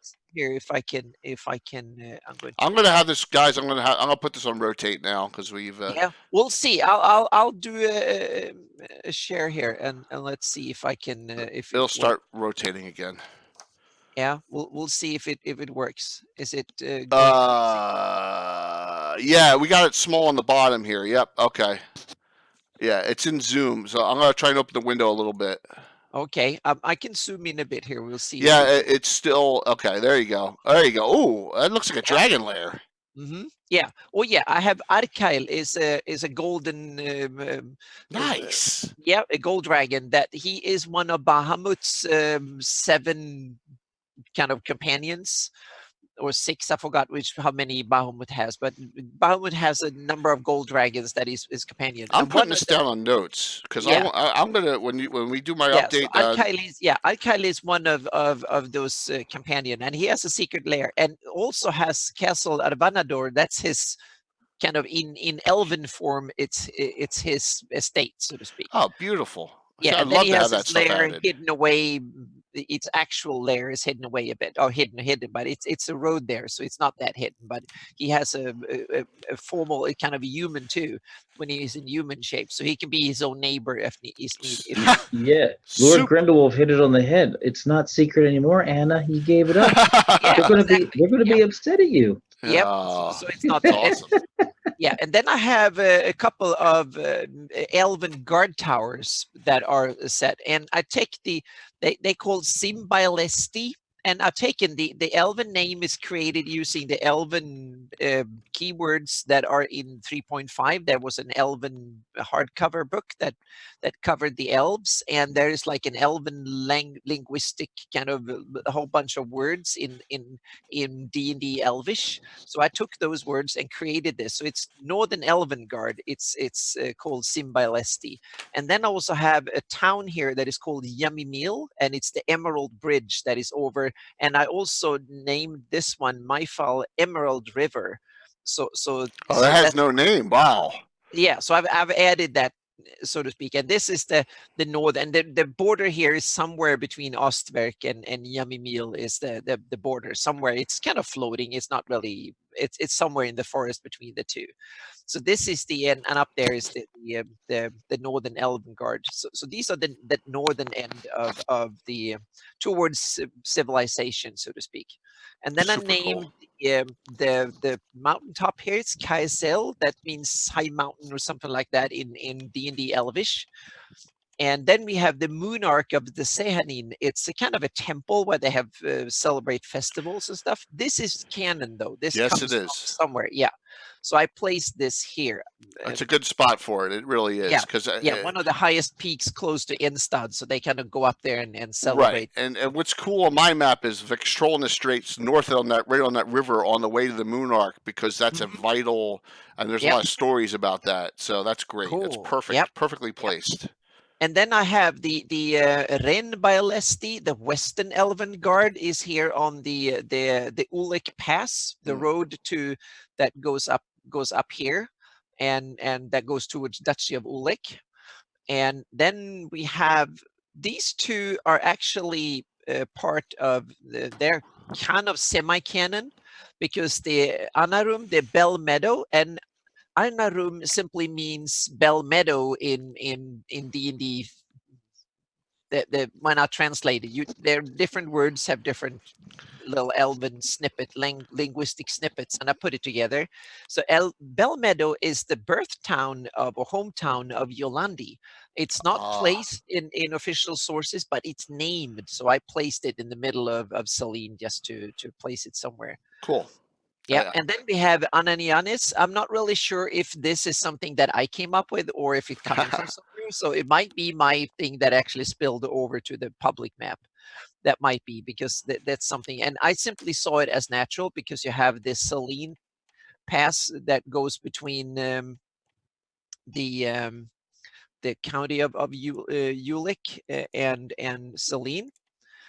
So and here is another. I'll go to zoom in again. Here's another one that I forgot to name because this is supposed to be the high Elven Guard up here in the mountains, and that is basically all the stuff that I've added that made it into the map, so to speak, in my version of the campaign. Because I've played a little bit, but Selena's. I've used the Knights of Luna, and I've used. Some of that I used Arkail as a gold dragon. So him and Melf and the other Knights of Luna, they are kind of a secret little good force that goes around and help out here and there. So that's basically what I've done in my campaign. I have That's a cool symbol, by the way. Lights and Luna symbol. Is that canon, or did you make that? That's canon. It's nice. Sort of. It's Living Greyhawk. So someone made it for the Living Greyhawk campaign. So it's kind of cool. Yep. So I didn't make it. Someone else made it, and I added it to the map here. Oh, very cool. Yeah. Awesome. So that's the content, the short content. I have a bunch of kind of not so well sorted stuff that I want to add on the map, and I also can show a couple of other things here that is in the neighborhood. I'm going to zoom in here. Here we go. We have Rothkor. That's the green dragon from the Gord Adventures when he flew over on his way down to the south, the Sus Forest to search for the hierarch, that artifact of evil that was hidden away in the Sus Forest. He flew over, and there was an ancient green dragon that came up and trying to take him out of the sky, and I named that green dragon Rothkor and put him here. So in my campaign, so he's there, and he has a little bit of land here. And the reason he doesn't spread any further is that Arkail here keeps an eye on him, say that you can hunt on the Wild Coast and down in the Pomarsh or wherever you want, as long as you don't hunt on this side of the river. That's yeah. I like that you have his territory sealed off along with Mastrine. I love that. Yeah. So and this is another little cool. And the reason I made a trail around is that they patrol their little turf every day, so to speak, day and night. So they keep an eye on it. And they also have a secret pact with Rothkor, so they go and give him some gifts and stuff not to attack them. Now, we made Mastrine's daughter in our campaign, and she was an anti-paladin. Oh, anti-paladin. That's cool. Yeah, because they're also some evil bastards in my campaign too. That's awesome. Yep. So they're picked. And then I added a whole bunch of I've added some other little towns and stuff out here that I filled in because we've been here and Yeah, done. I love Narwhal. I mean, we do the Narwhal Headhunters, a lot Yeah. of adventures, and we will do I will do an episode with Bill. Bill has to be on because he's vital about Narwhal. We will do one definitely, and Narwhal in the Wild Coast definitely. That's an awesome, So those are awesome the area. Yeah, so those are my addition to the from my campaign map. Not that much because we haven't adventured in Celene, but Celene has been kind of behind the scenes in a lot of my stuff. So, which is what a lot of people seem to do instead of having adventures in and around it. And I don't see such a good Oh, part of the world, so they don't have much evils running around in their domain. So that's why it's so my adventures have been a lot down here and a little bit along the Wild Coast and the Pomarsh. We've had a bunch of them too. awesome. Yep. Well, Anna, thanks for that. Oh, and you're if we can, yes, Tim, were you gonna say something? No? Oh, I thought you pointed. Can you hear, Tim? Yeah, yeah. All right, I have cool. a visitor. There's your son. Hey, Mark. Tell him he's live streaming. Yay! Live. All right, so guys, we went over a ton, and you're right. Katana said we should have a syllabus. So just remember this. This vid's going to be on Twitch for 90 days, and it'll be on YouTube permanently. So, but YouTube, you won't be able to see what went on in the chat. That's one thing I don't like about the YouTube vids. But the Twitch vid, you'll have all the chat, and you can all the connections and stuff that you can pull off of that. So it'll be up on here. I guess it's we're almost to the end, so we should do some announcements. We always miss stuff, and there's probably stuff that we should have. If the other players were on, we would have caught stuff. So I had this whole night, and it gave me an idea for a future episode, which we'll talk about off air. Maybe we'll talk about what's going on, But I got an idea for something. Tim, everyone knows Tim's going to be DMing in October, but you got anything else? Are you do you know yet? When are you going to? Oh, we better not tell our people who are watching because it's a surprise. But Tim, he will tell me if. Oh, no, I don't see any of them on. So go ahead. You'll be. What am I telling you? Are you going to be playing Thursday? There is a pretty good chance that I may be playing. Yes. For Michael Baton is missing. So as we start that finally after all the hype. Okay, so you may see Tim unconfirmed playing the Kids of Skeeve, but no one knows that they're Kids of Skeeve. So yes. And he is tell us, give us like a couple tidbits of what you're planning in October. Like in October, I'll be doing the second session of the City State campaign. And it's going to be picking up basically right where we left off, right after Devillia and crew slew the Pit Fiend and ran away with all. And she got dropped a mile up from the sky, all that fun stuff. Yeah. When you fight demons or devils that can do teleport without air. Yeah. By the way, guys, I don't know how this happened, but Tim's DMing, even more than Len Kafka's vid, is the largest post-view vid we've ever had. So he must be doing something right? Mm-hmm. To be that. I mean, more than the Len Kafka interview, which is it's unbelievable. It's going to get weirder. So. Unless you're coming on 100 times, Tim, pressing that button over and over again. No, just kidding. So I will have a visual aid or two that will be memorable, possibly cool. scarring. I'm excited about that. I know it's right before Halloween, so it's a little ways off, but I cannot wait. So definitely, that's going to be a fun time, especially having it at my house and all, and having all the terrain set up and all. I can't wait. So we got some time for that. So Anna, what do you got new? What do you got anything going on? I know you're on hiatus now for Legends of Lore. The revision 1 of the 2019 map with the Salt Marsh, the Ghost of Salt Marsh, the Salt Marsh area revision, and a whole bunch of other stuff that will go. It's already up on Easy Zoom, and so if you go, and I will have a post on my website tonight with a bunch of links and stuff like that. So that will come in various JPEG, PDF, and stuff like that.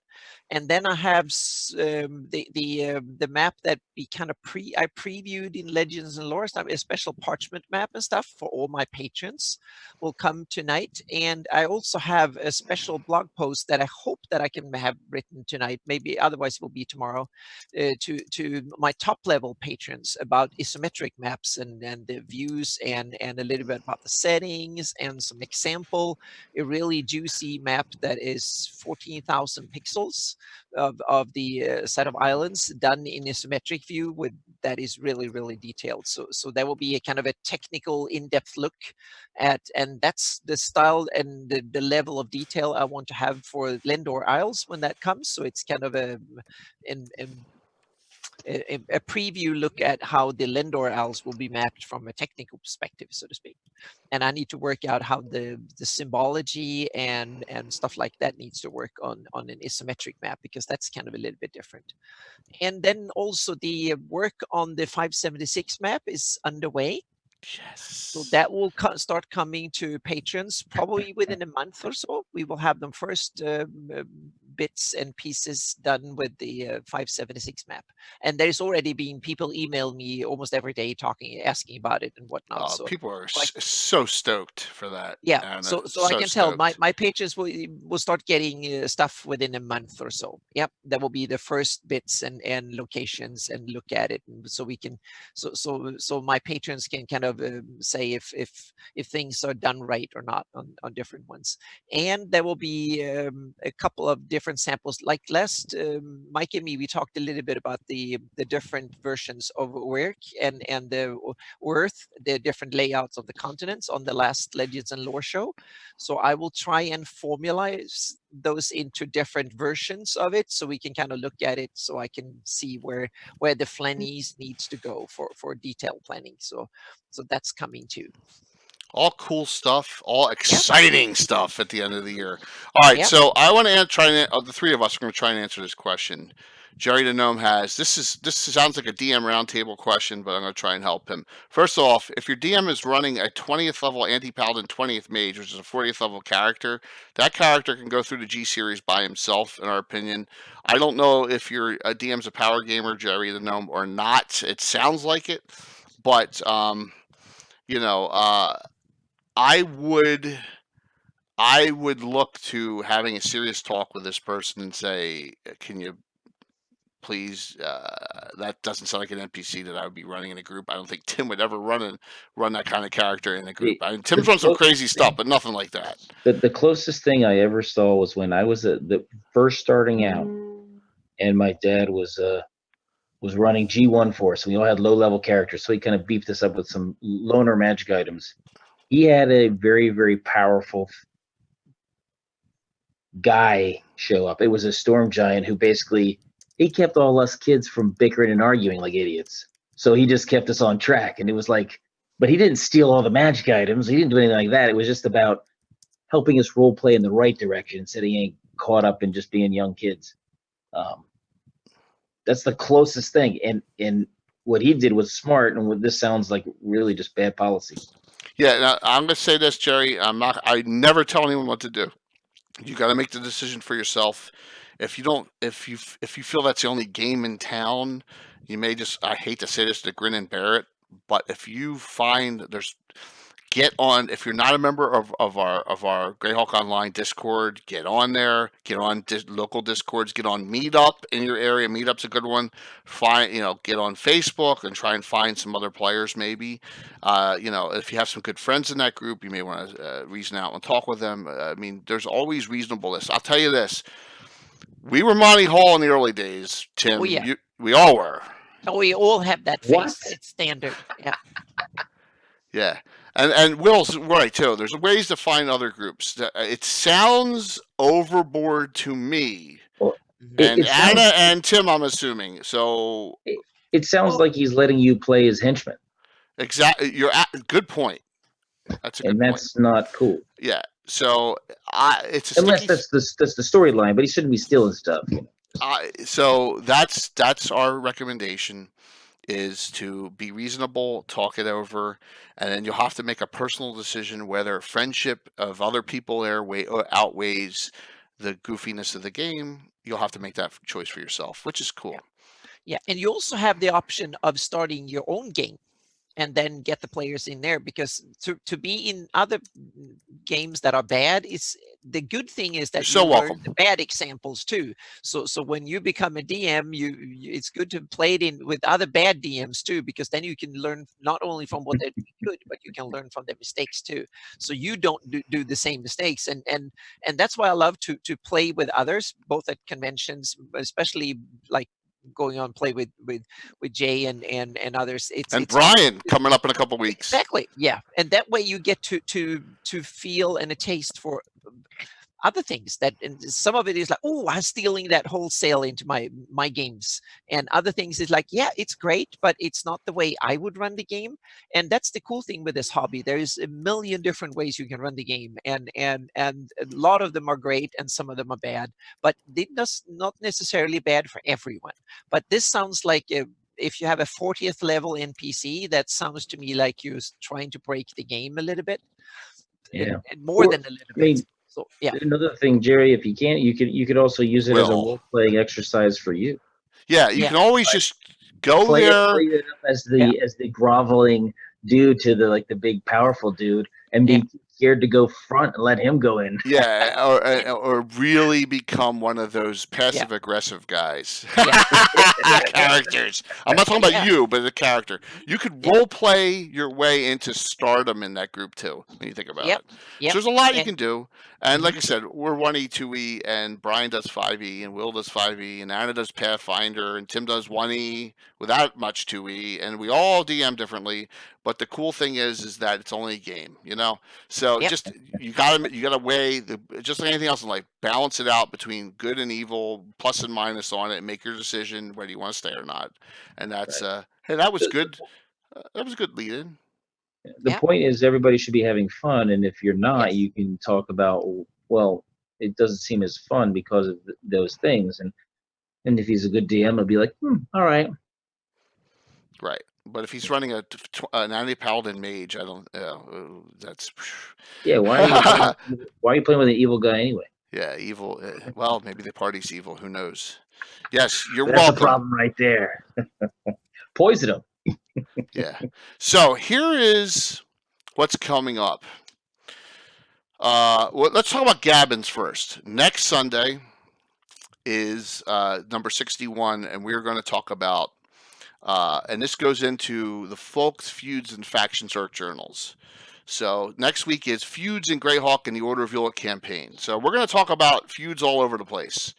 Whether it's the Order of Ulick versus the Dark Brotherhood, whether it's the Shieldlanders versus the, versus Ayus versus the Foltians. We're going to talk about feuds all over the place. Personal feuds, because there's a lot of them in our game, and political feuds and warring feuds. We're going to just bounce it all over the place. So I'm hoping for a lot of participation on this one.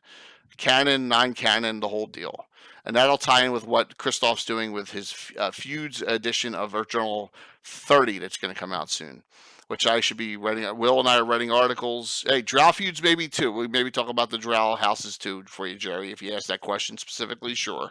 All right, the week after that, either Gabbin will be off or it'll be, wait a minute.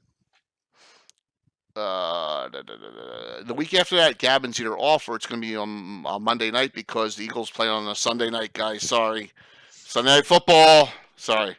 But the week after that, I want Will, are you still on? The 22nd of September. 1 sec. Okay. 22nd of September is our next DM's Roundtable. We haven't had one in a while, so we're going to have a DM's Roundtable coming up. All right, and that is, come on, man. Gotta watch the Eagles. So mark that. Will, you've done all of them. 22nd of September, DM's Roundtable, Gabbin, it's Lord Peak Saving 62. We're going to we'll do our DM, we'll just get a bunch of DMs together again. I'm trying to get some people who haven't been on before with some old people that have been on before. But I think Prayers Rejects is going to join us, Duff, and I'm trying to get a couple other ones on that as well. Yes. Absolutely, we're gonna go. We're gonna. I know. Let's all say a prayer and say a hopeful for Carlos's wife Amanda, who's having some medical issues. Please, let's hope that that's okay. I tried reaching out to him via text. He didn't respond. Hopefully, everything's all right. Yeah, Gaetano was mentioning that. Let's hope for everything's okay there. So Dorgan, well, if you can't make the 22nd, I'm sorry if you got a game or something going on. I apologize for that, but at least it'll be available on vid afterwards. And they're great. They usually run long. They usually run 2.5, 3 hours. So and I'm gonna get a nice casting crew together. Hopefully have 6 or 7 total. And we'll run with that and ask some general questions, just like Jerry the Gnome asked, and some other specific questions. All right. Game schedules this Thursday. We start Michael Baton is missing. The Harbor Town is awesome. And wait till you see this stuff I got out.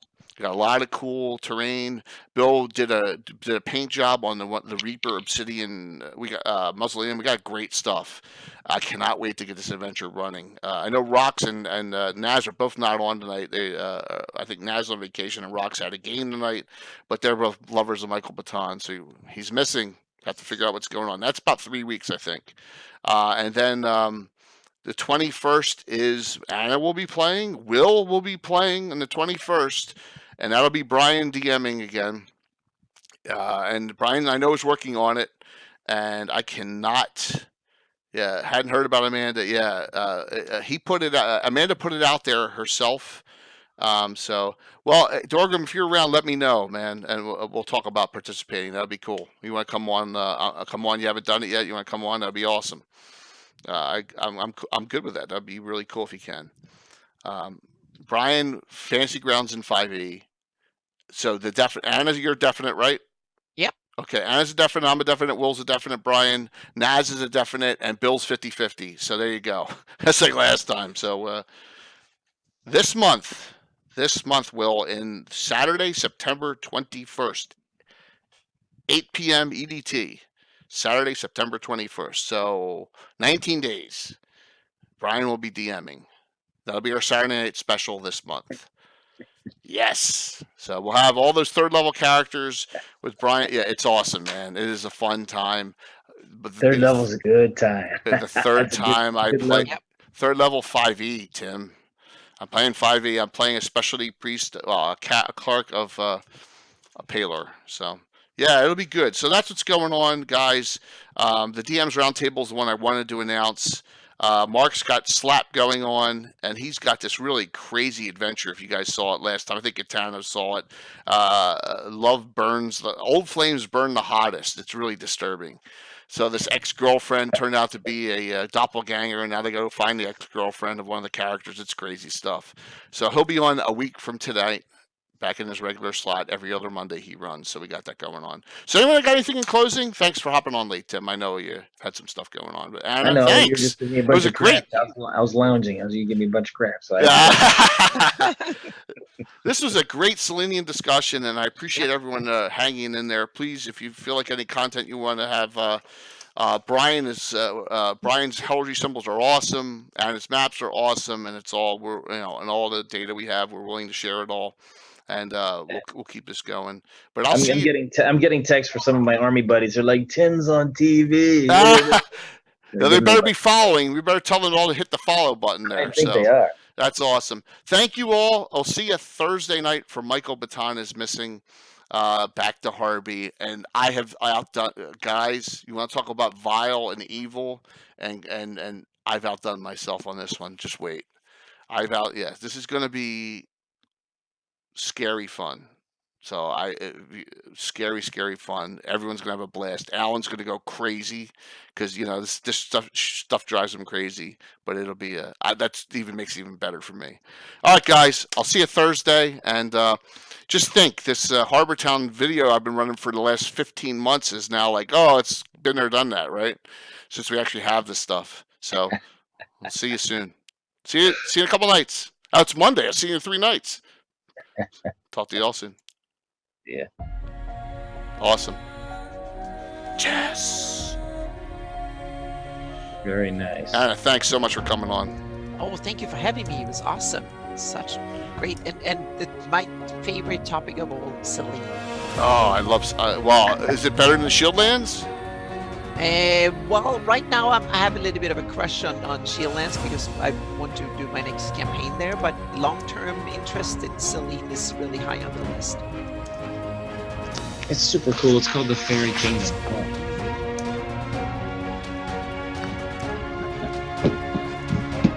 I asked Mike to hop on Zoom and see if he does. Post the thing if he can. Tim, I love that shirt. You look good in it, man. Yeah. As Carlos said, you look even better. It looks good on me, but it looks even better on you. I gotta get Anna a shirt now. I should really get Anna and Brian shirts. I really should. Oh, but I haven't DM'd yet, so wait for that. Okay. Yeah. All right. I came down the basement, and I was grabbing one of my other shirts. And I'm like, oh, wait a minute, I got one down there. I'm just gonna grab that. Absolutely. I have it hanging just so it's ready for my zoomage.